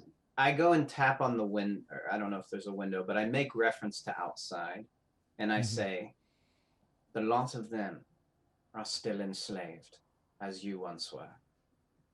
And I take the coin and I flick it into the air and like catch it, and I say, but they don't have to be. If you can bring them here, find a way to raise some sort of alarm and bring them here, you will no longer be alone. The rest of them will no longer be slaves to whatever this foul individual who's imprisoned your mind. We need to free them, and then we will go and find Tavin. Dagmara, if you'll permit me, and I'll do it very softly, I need to look into just one aspect of your mind. I'm not going to speak, but I'm going to be there for just a moment. I need to see something. And I'm just going to enter into the connectivity of telepathy. And Judd, I want to know if her mind was tortured or questioned or interrogated the way I think it is. If And she has Dagmara, been touched by an edge guard. Do you allow this or do you fight it? I'll take her hand because I could see the apprehension on her face. There will be no harm here. It will be as if I'm looking around the room to see some kind of evidence. You won't feel anything but maybe my presence here in front of you. And I look at you and I'm just like, Sunil, are you sure? If this is what I think it is, then we're in a lot of trouble, and I might know who is compromising the guard. Seems like we have a good heart, sir. I promise you. I will allow it. But do it quickly. I will do it very quickly. I just need to see one thing. I like look at her and I'm like, you really are brave. And I start looking out the window. I'm kind of trying to form together a plan of how we could use this to free the others as he's doing that. Okay, and Seville, you. And I like nudge Anazora, and I'm like, look, you can help us.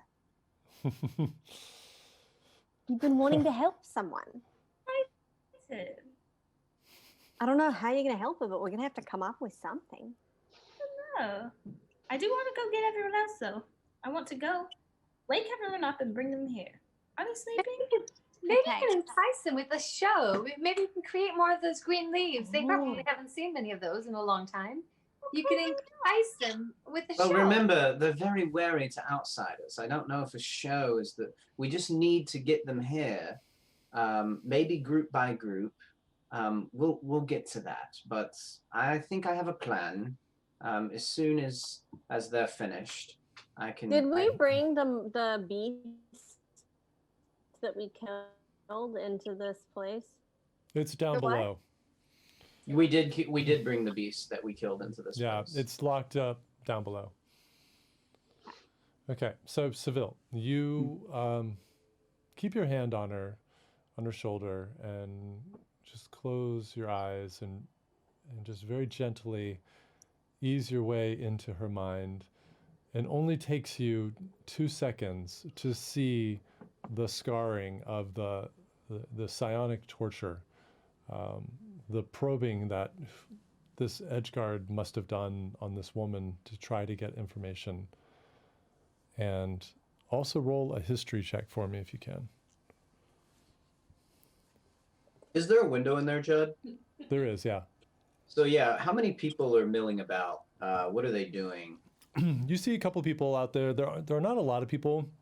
They're kind of quickly moving from building to building.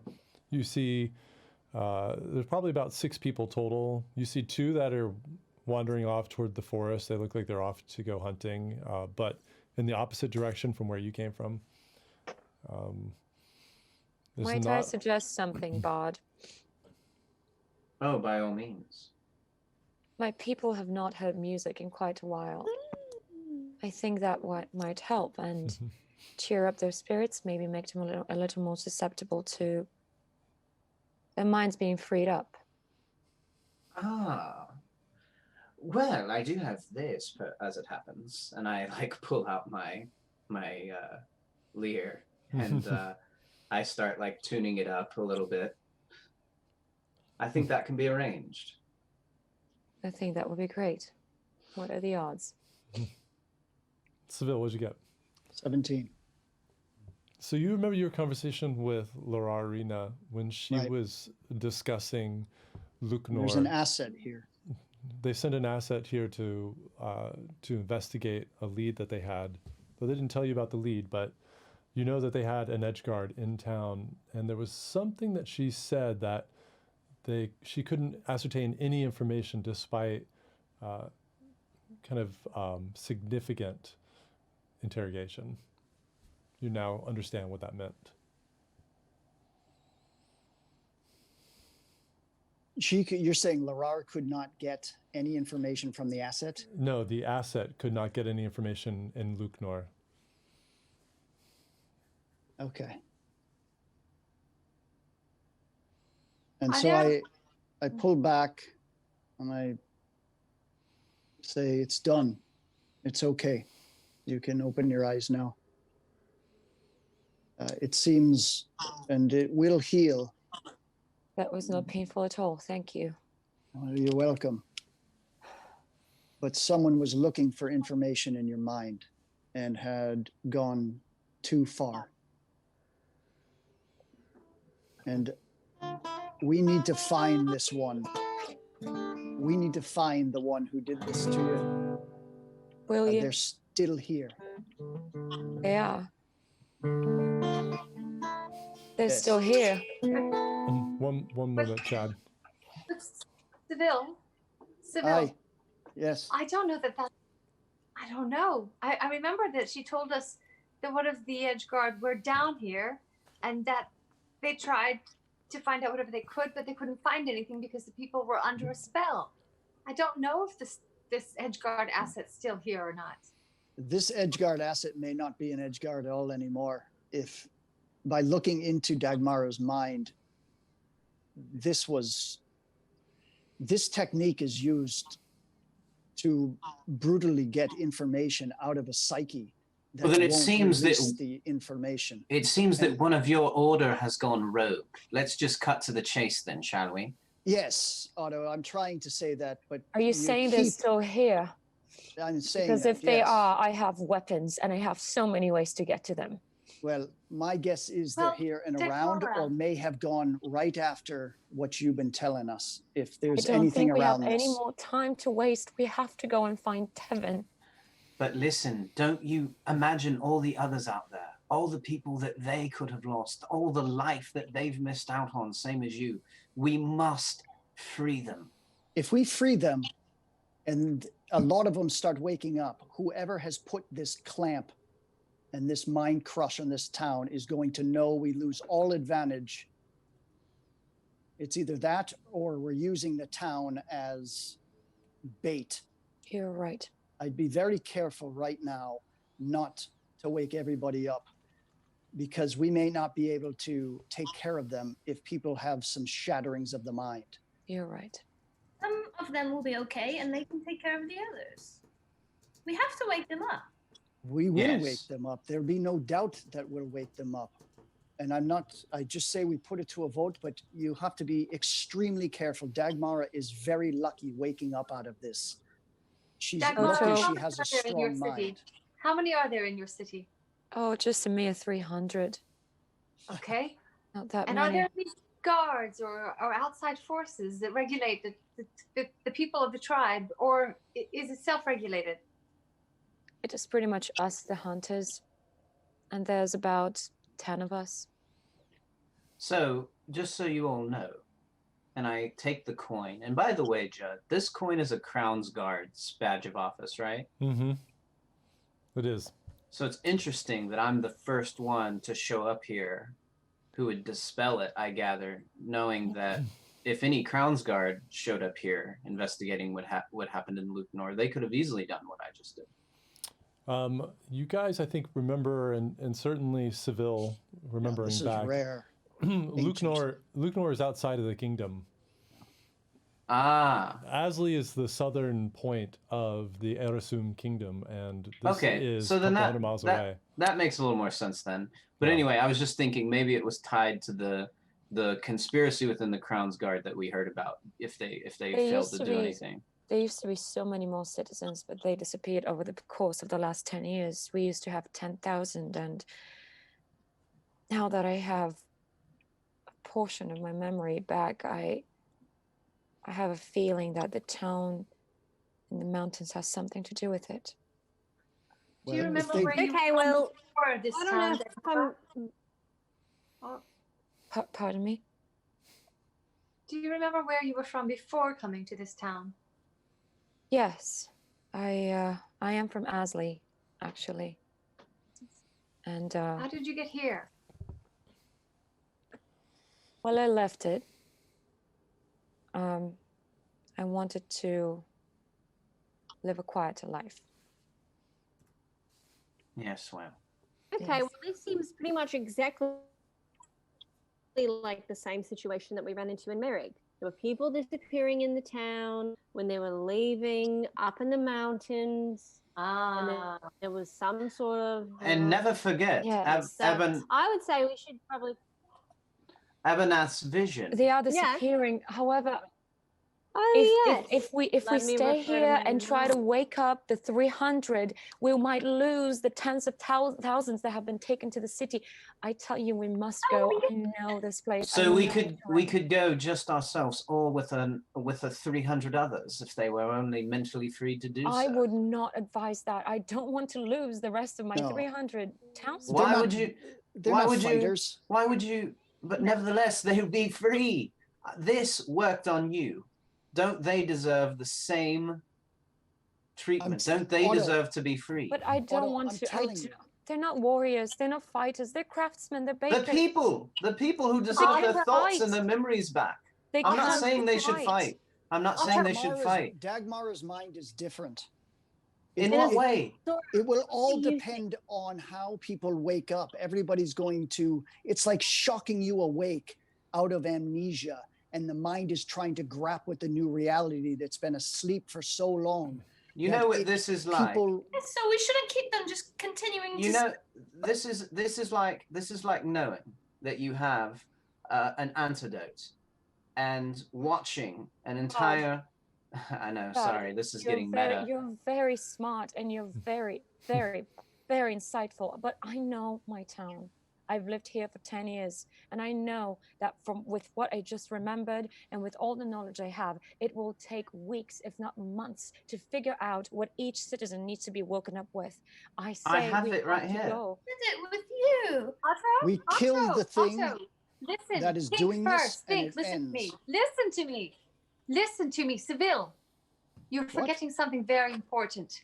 If we emancipate the minds of all these people, whoever did the spell to begin with will know we've been here. I know, that's what I've been trying to tell you. We cannot afford to blow our cover. We will come back eventually. We will. Let them come then. Let them come. We can't do it yet. Not for them to come and then I can kill them. I've been waiting. All I want to do is find Tevin. Dagmara, do you remember where to go? Yes. Then let's gear up and go. Thank you. And I go over to the window. I go over to the window and I say, look, I want you to look at them. All of them. Mindless drones. Under a crippling spell.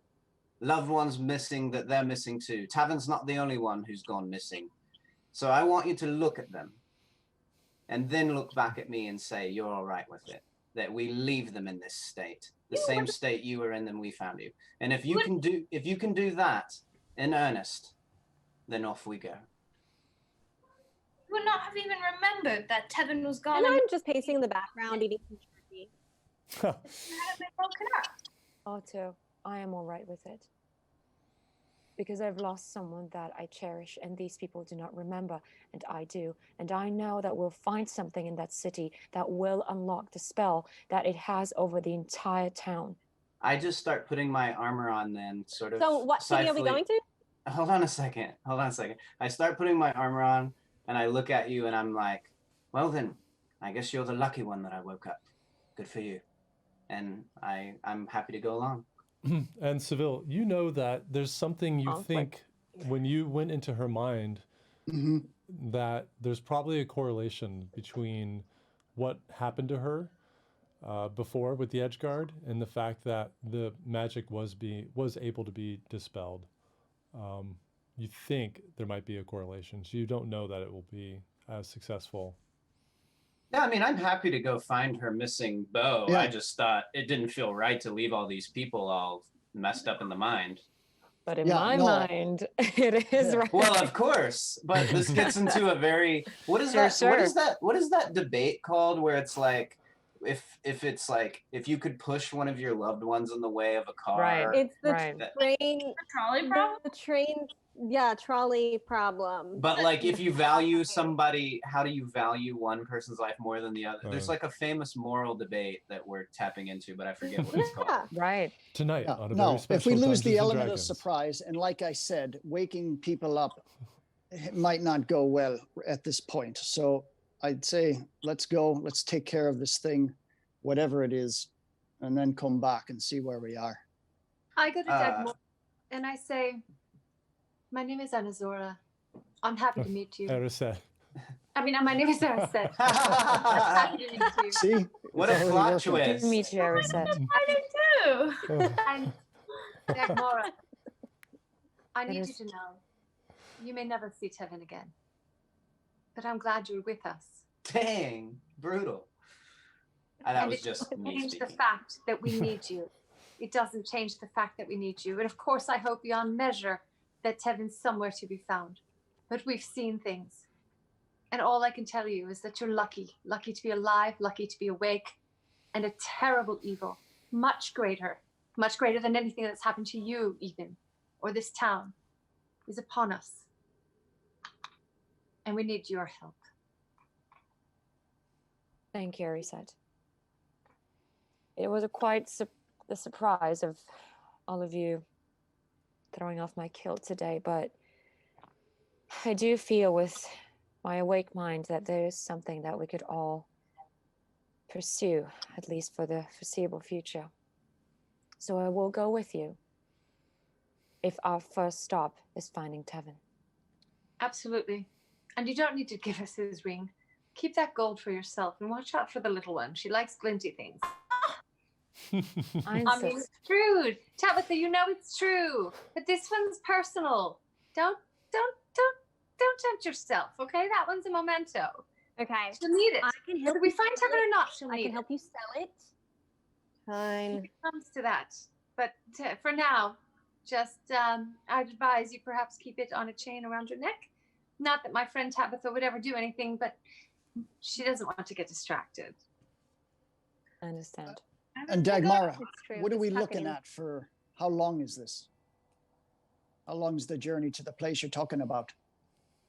It should take us about possibly a day to go up the slopes.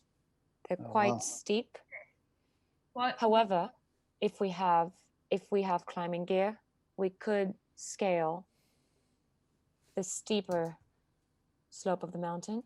It will be a little more dangerous. However, we will be able to reach it faster. It's up to you. Great climber. I'm quite good at acrobatics, and I'm just very, fit. So that's great for me.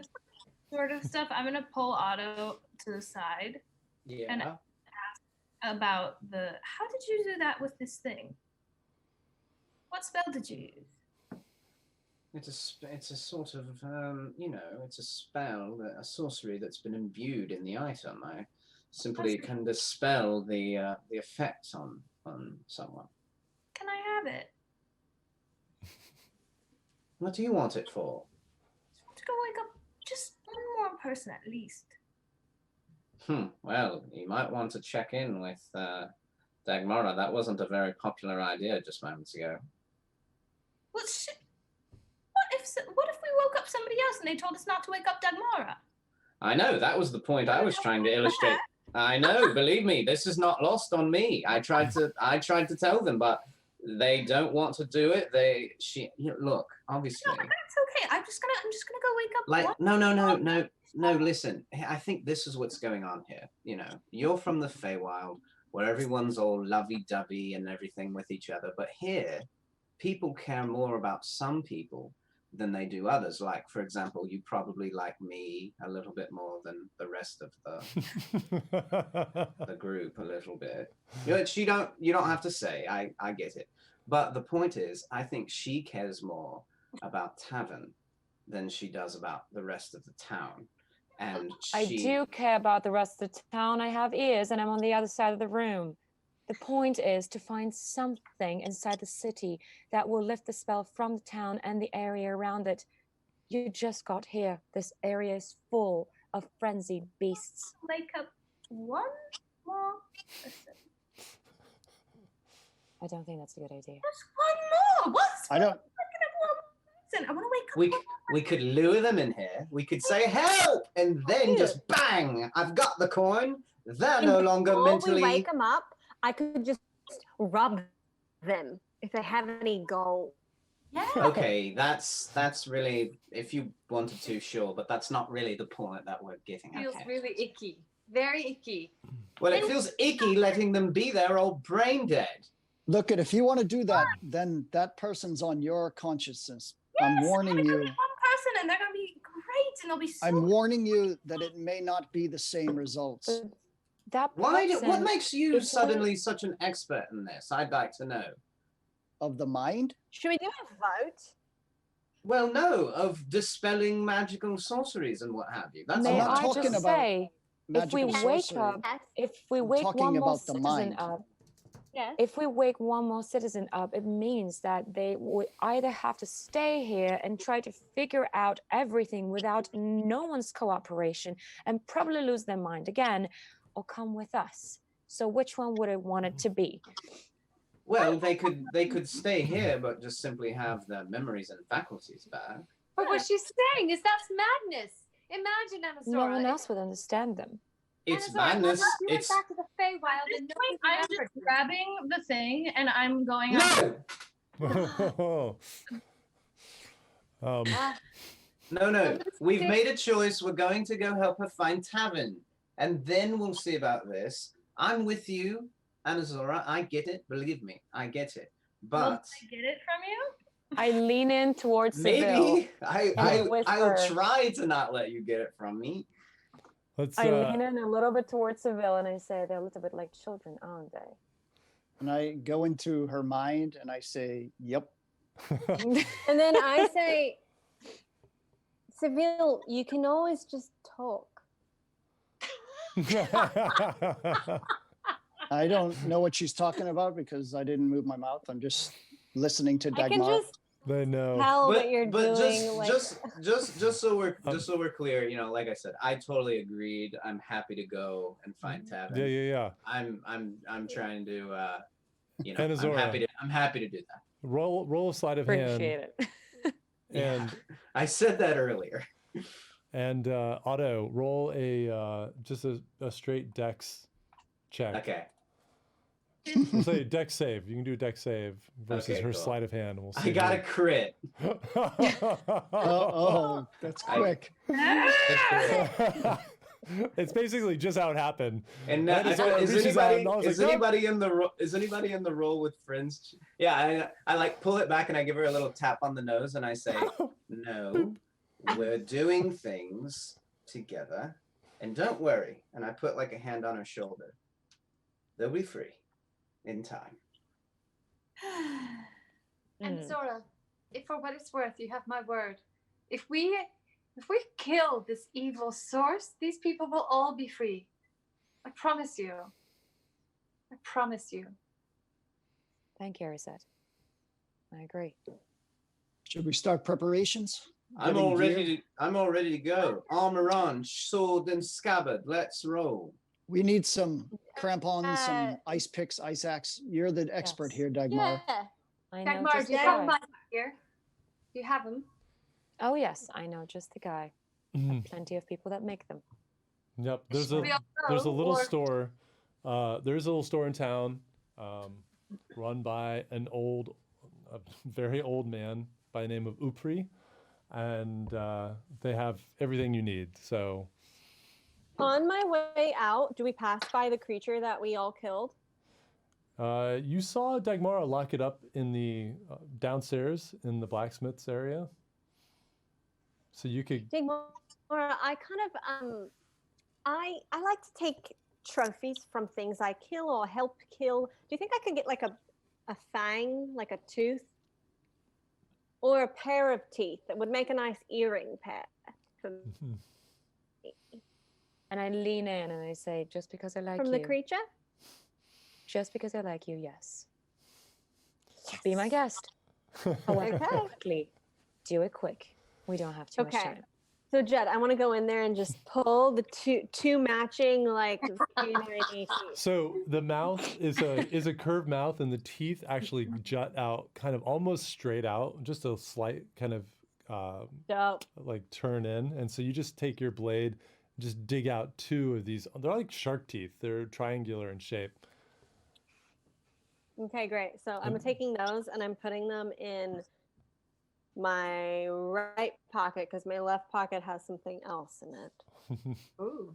And I hand you a piece of leather, like a little leather square patch, and I say, you have to wrap them in these because the creature carries its magic poison for up to 1 week after death. So and I do like take not them out really let them quickly and touch I your wrap them up. skin.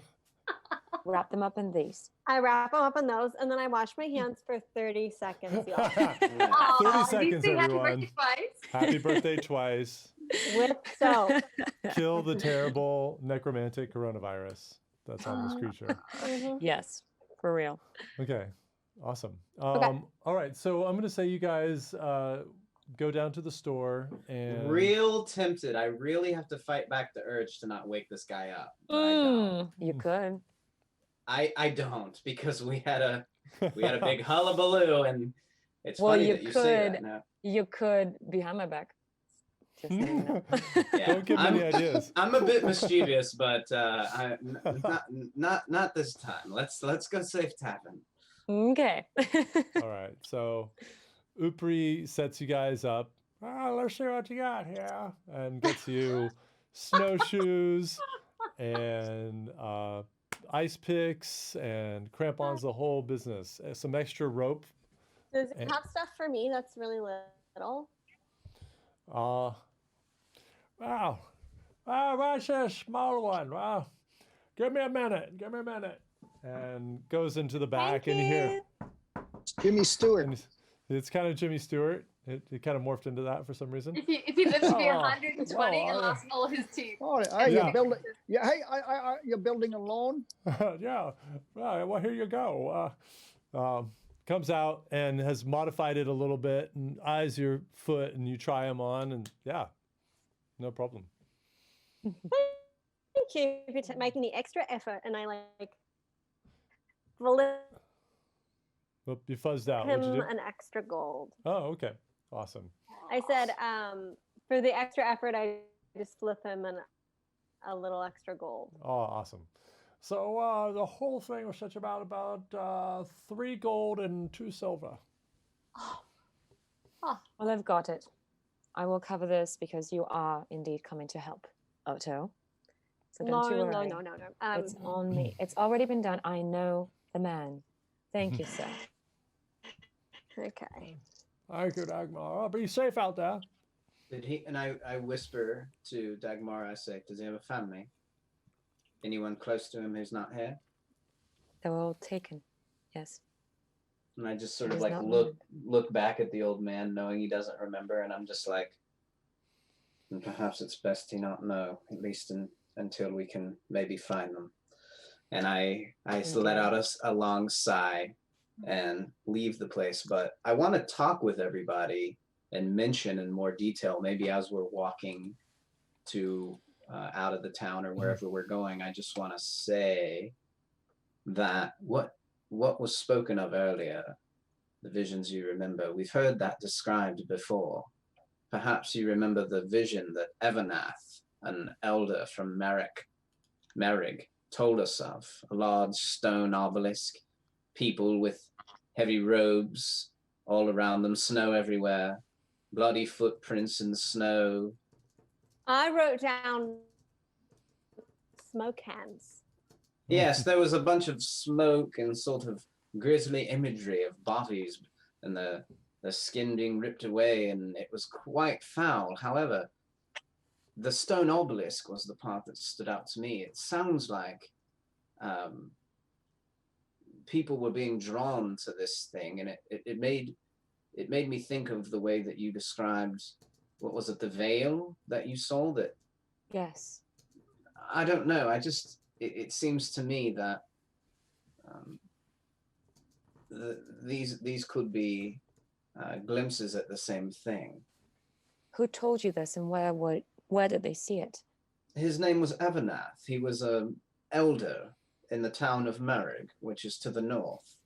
And I don't know, I suppose these visions come to him as they do some people. And I look over at Eraset.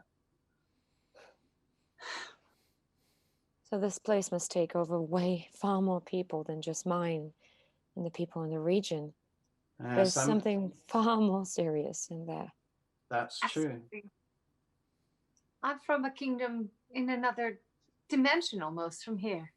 I was drawn here in hopes that I could attack the source of the evil, and I sensed somehow that if I could do that, I could save my realm. But that if I didn't, it would spread even to my own realm. That's the volume of what we have on our hands here. I think there is, and I think we've established this long ago. We just haven't figured out how deep it goes, but there is a connection between this creeping evil and the death god Fornuge. I believe that whoever is trying to spread this, they worship him. And I sort of can't help but glance at the book that I have about Fornuge, and say to the rest of everyone, their followers will usher in death and chaos and madness, all of these things that we find in these places that are so afflicted. I wouldn't be surprised if this is at the root of it.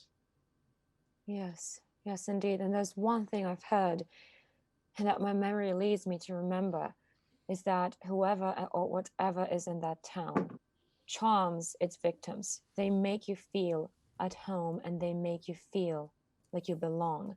They draw you in just like they drew in Tevin. And then they destroy. I know that's how all the citizens, all the villages just went away. So be on your guard when we go in. Oh dear. Oh dear. Oh So dear. definitely. That is, wow. I'm sorry. My memories will continue to flood in the next few days, and I will tell you whatever I can remember. Yes, of course. Just do well to tread carefully. It can be painful, as you well know. And I can show you some meditation techniques to soothe your mind as it starts to remember. But go gentle with yourself. Thank you, Siva. Shall we? So you start trudging off, and Dagmara is leading the way. It's roughly the direction that you came from originally, but a little bit more to the north.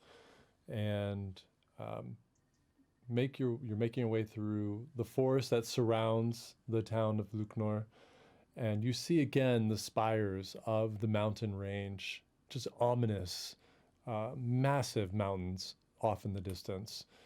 And passing past those ice spires, those weird twisting sculptures of this hard pack ice, you make your way north, more towards the mountain.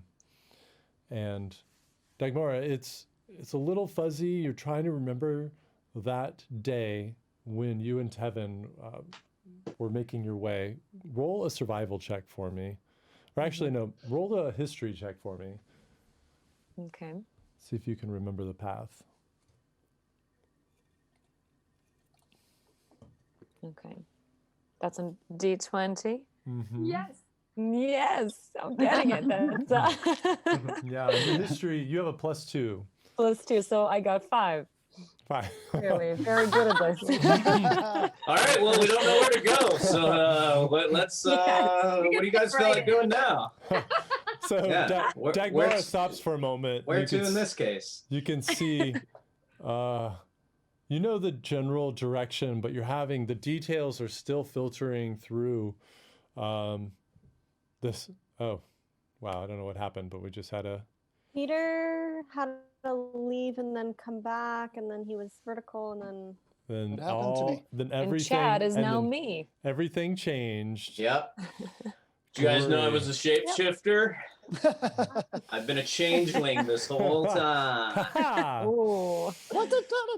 Okay, this is really all right. Actually, if we have anybody watching right now in Well, can chat, anyone just use their imagination and just know who we are? That's right. Exactly. I will freaking. I mean, we're already Some asking you to radio use your show. imagination and imagine an entire story in your mind. So if you That's could just true. stretch it a little further and just know that our names don't match up with our face, then that would be clutch. yeah. Like old days, like radio TV, like 1920 radio style. Yeah. You guys. Yeah. You just keep talking. Keep on Yeah. talking like a and radio walking Yeah. in the snow. Okay, so Hey, the issue is we don't know where to go. No. Well, so we'll figure something out, I'm sure. But I was actually going to ask. Oh, sorry. Unless you're ready, Judd. no. Go ahead. I was going to ask Gabriela if you played D&D before, if this was your first time, because we didn't get a chance to talk about that. This is my very first time. Right on. I am, I'm just huge fantasy fan. Like we talked during the break, I've read a bunch of fantasy novels and I play World of Warcraft and Lord of the Rings, but I'm honestly surprised at myself too that I haven't delved into D&D. So this is very fun, and I can totally see how it becomes obsessive. It certainly can. Yeah. Yes, it can. Wait till you start getting dice and all the crazy Yeah. shit that goes Oh, along with yeah. it. No, you guys have been really wonderful at Down the initiating rabbit it hole. and, helping me acclimate. This has been really great. Oh, Doing happy to awesome. have you. Yeah. Yeah. Anybody can do it if they want to. I think that's I it. agree. Totally. Mhm. Okay. We're all Absolutely. straightened out.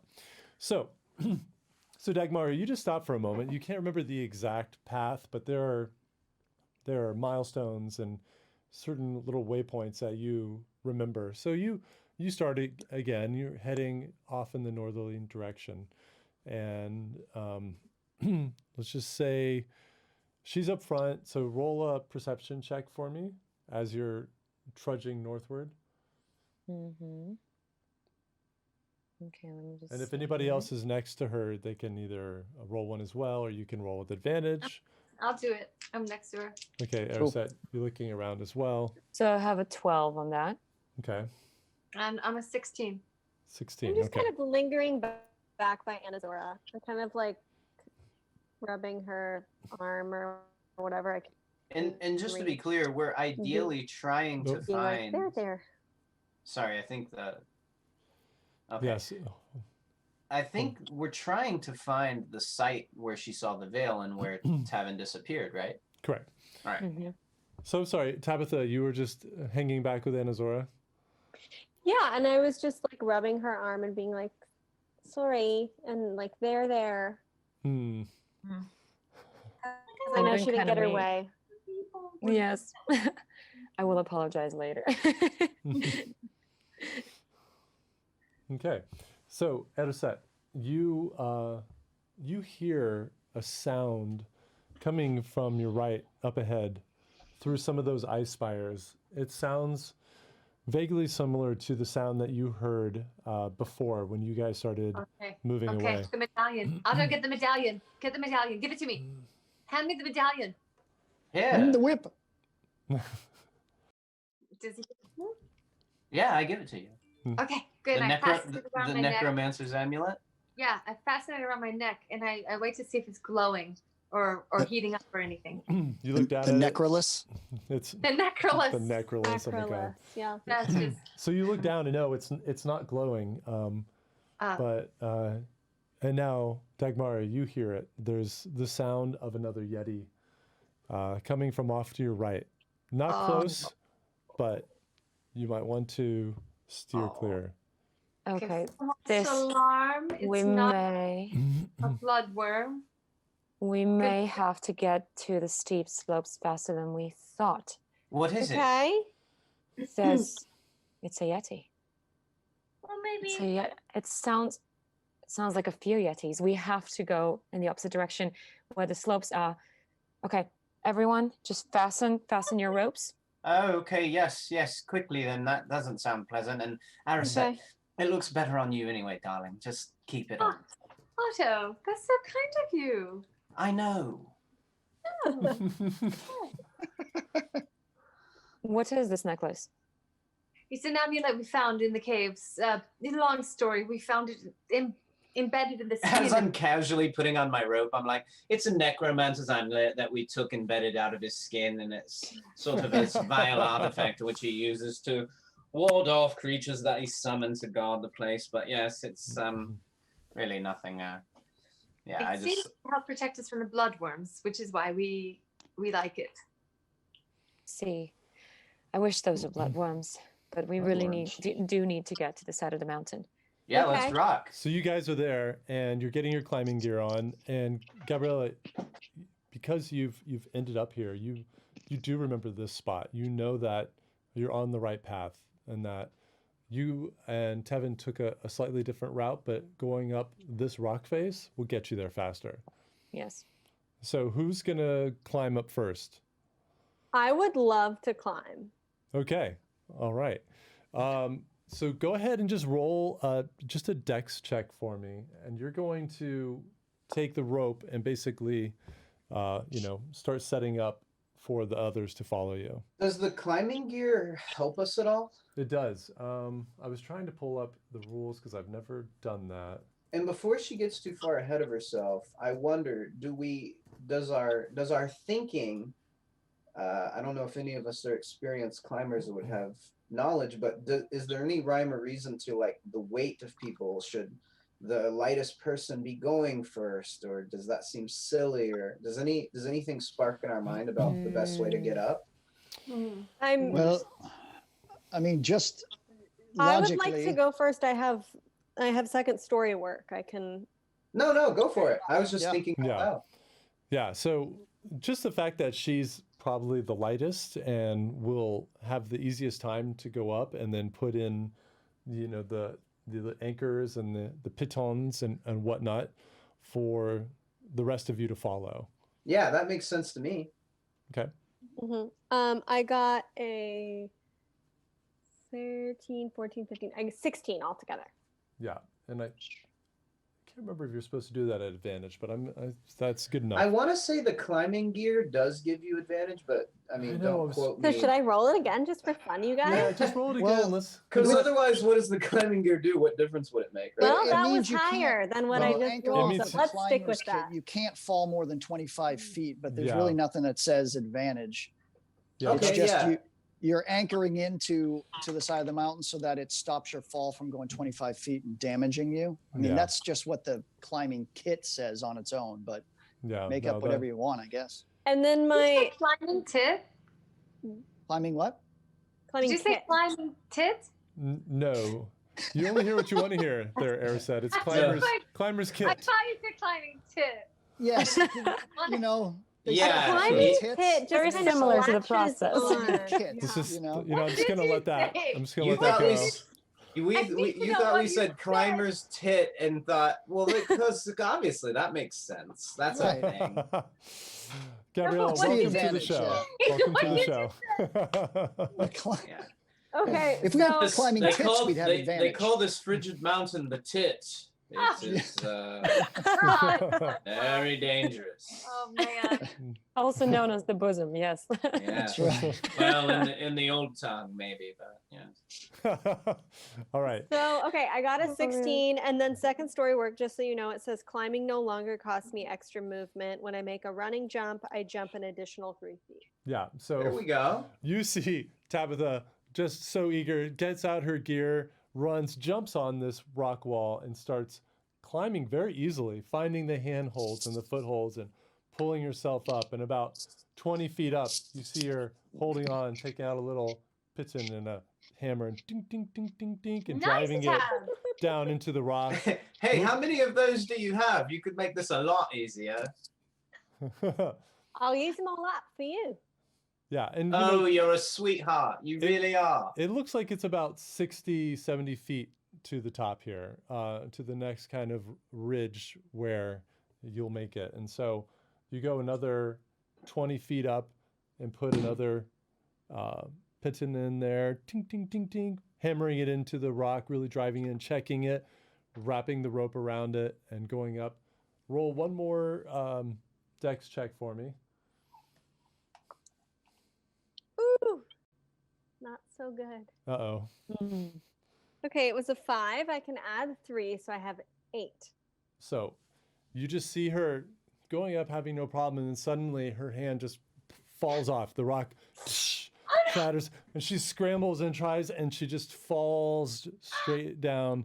But then ding, the rope that she's attached to goes taut, and you take a couple points of damage from just the rope eating into your skin as you swing and scramble back on the wall and follow your own rope up to the next anchor, no problem. And make one more check for me, see if you can finish. You guys. You can do it. Okay, I rolled an 11, and I get 3, 11, 12, 13, 14. All right, Tabby. So you're a little shaken from that fall, and you're going a little bit more carefully this time, and your hand does slip a couple times, but you are a little bit more prepared, and you finally make it to the top. You hammer another pigeon at the top so you can have everybody belay. I'm going to use all my climbing terms that I don't really know. Yeah. And I'm sure they're all like really small little steps for them because I'm such a smaller person.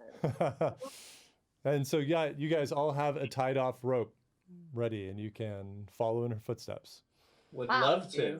I'm going to say, do in it. the interest Thank of you, time, Tabitha. that you guys all make it to the top. You might slip a few times, but you're anchored in. And I give a few extra, hands to Anazora because I feel like I've been mean to her. So she knows that I am not, that I have some good feelings towards her, but I really need to find Tevin.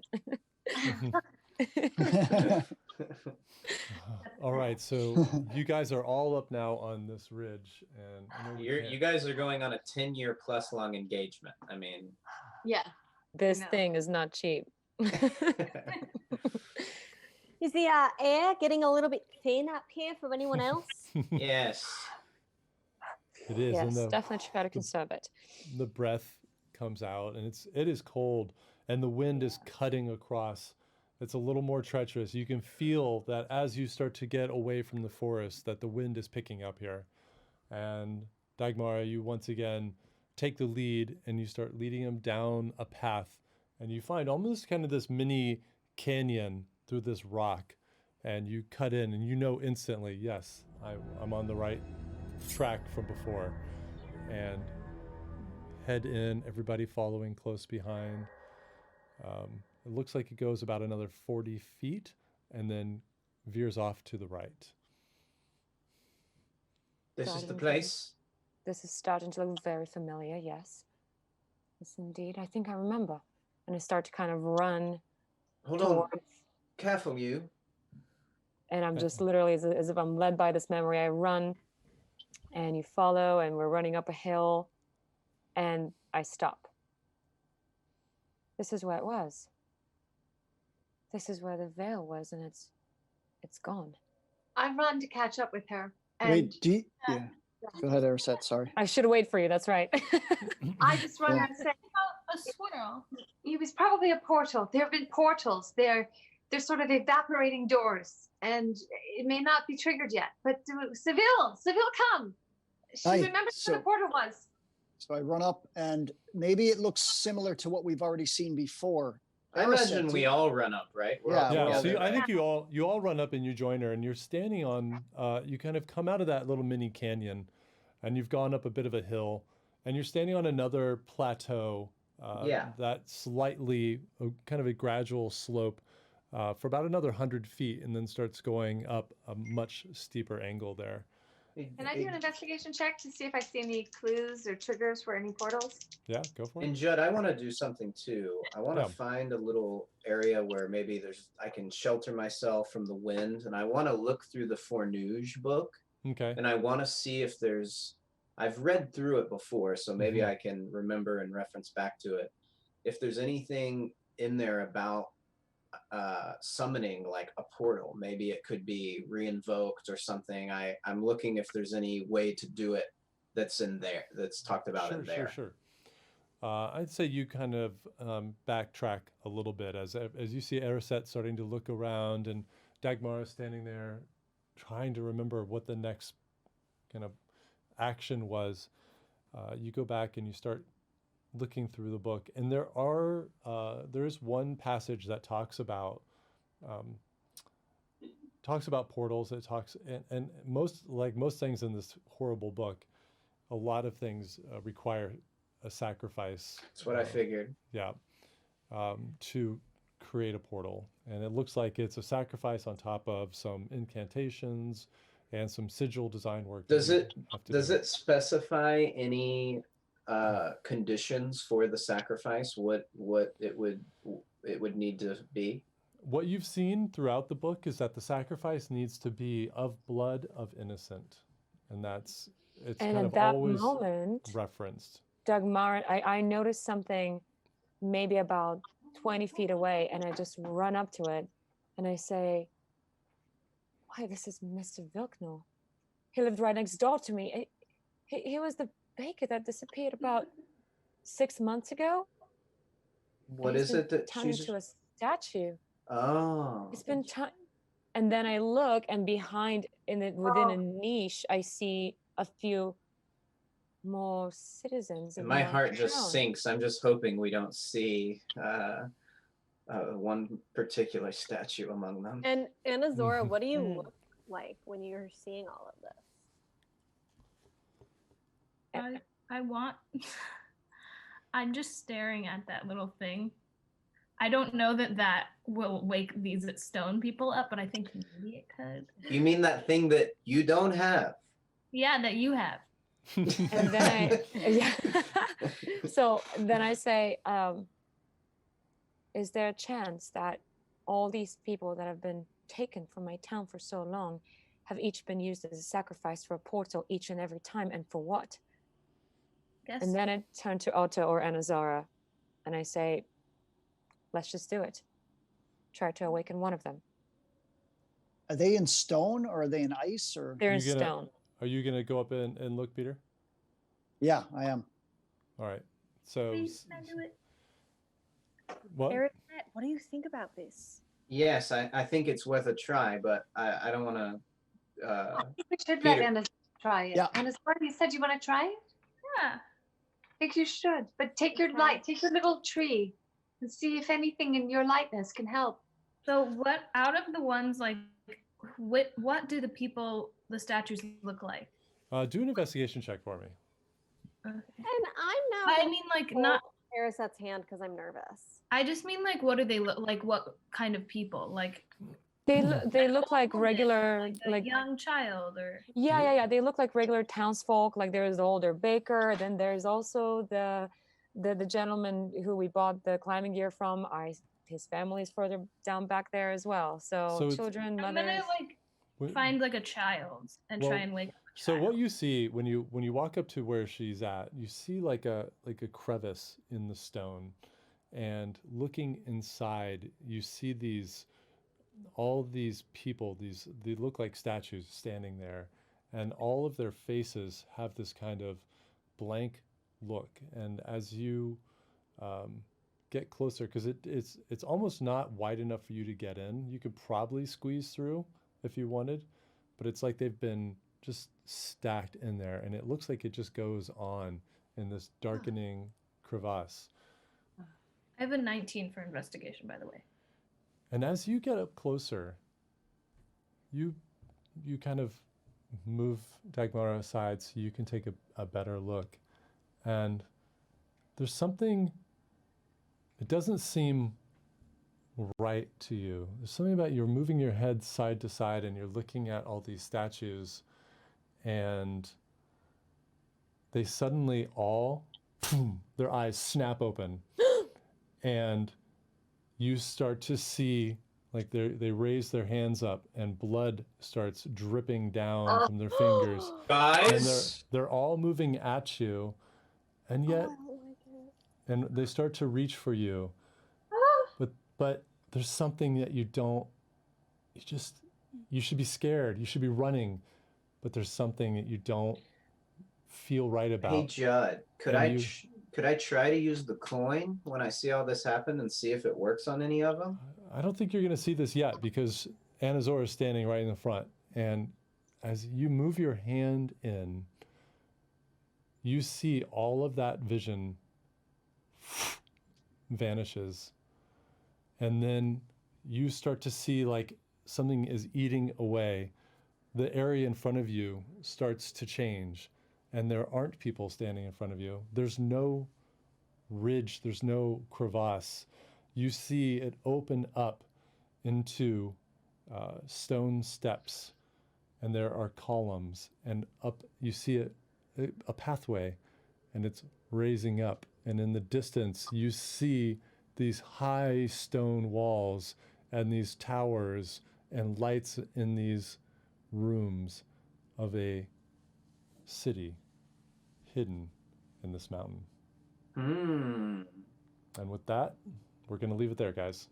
All right. Fun stuff. Yeah, good stuff. Oh. What are we going to do next week, you guys? Wow. Well, I think we know exactly what we're going to do. Yeah. As it happens. we're gonna go in this town, and waking everybody up. we're gonna go in this town. You're waking them all up. We're gonna get your boo back. We're gonna go back to Luknor, and we're gonna have a wake up and learn your 10 years of past memories party. Wow. Like But you guys, awesome. That was amazing. And Gabriela, we're so excited to have Thank you. on the show. Thank you guys. Yes. Oh my You gosh. Welcome aboard. You were amazing. Thank you. It was amazing to work with you guys. I mean, thank you for everything that. Oops. Yeah, You're Gabriela and I and Peter, we've known each other since Thanksgiving, and That's what I heard. and she's a friend of a friend, and we've been talking, and as an actress, and she's a big fantasy person. Like we had to do it. So thank you so much. It was a lot of fun. Oh, So thank fun. you. Oh my gosh, this was so awesome. Yeah, I guys. really love playing with you guys. All right. That was Well, awesome. Well, thank all of you out there to our new followers and subscribers. I know that it was chiming as we were playing tonight. I know we have a bunch of new people. I haven't looked at any of the stats, but thank you so much. We really, really appreciate the support. And I think my cat is a fan now as well. and the cat just subscribed. So Official Role Players mascot, right? we appreciate there. that. There you go. Yeah. And we love each and every one of you. Please be safe out there. Take the social distancing seriously. Wash your hands like crazy. Do the mask thing. And let's all try to get through this safely and quickly. keep your light shining during Yeah. this time. And it's dark, but keep your light shining, and it'll all come together and glow. Absolutely. And stay at home.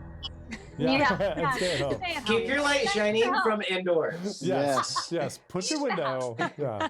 Spatial distance, Far away from but not everybody. necessarily social distance. And get out there and play some D&D. We have a video coming Yes. out on our YouTube channel that's how to play D&D online. It'll be easier than what you see us trying to do here. If you are thinking about getting into D&D for the first time, we'll have a total walkthrough of how to do that and how to get some people together and play. It's a lot of fun. And there really is no better time to play D&D than right now during this quarantine. Seriously. You guys, we got nothing but time. We got nothing but time, and it's so Yes. fun. And there is literally no quarantine in your imaginary kingdom. There So you go. there are- Boom. There you Hey, You don't go. have Gabriela, to what's wear your- scarf or what's- face mask. What's your cat's name? His name is Ash. This is little Ooh. Ash, and he's got Oh, nice. extra Oh. thumbs. Oh. Oh. He's Magic. a little mutant. Yeah. Magic. Oh, Yes, he's little- a magic boy. Little roguey cat there. That's awesome. All right. Well, thank you all for letting us make your Monday a hell of a lot better. We love you, and we'll see you next week. See you guys. Thanks, Bye, everyone. guys. Bye. Bye.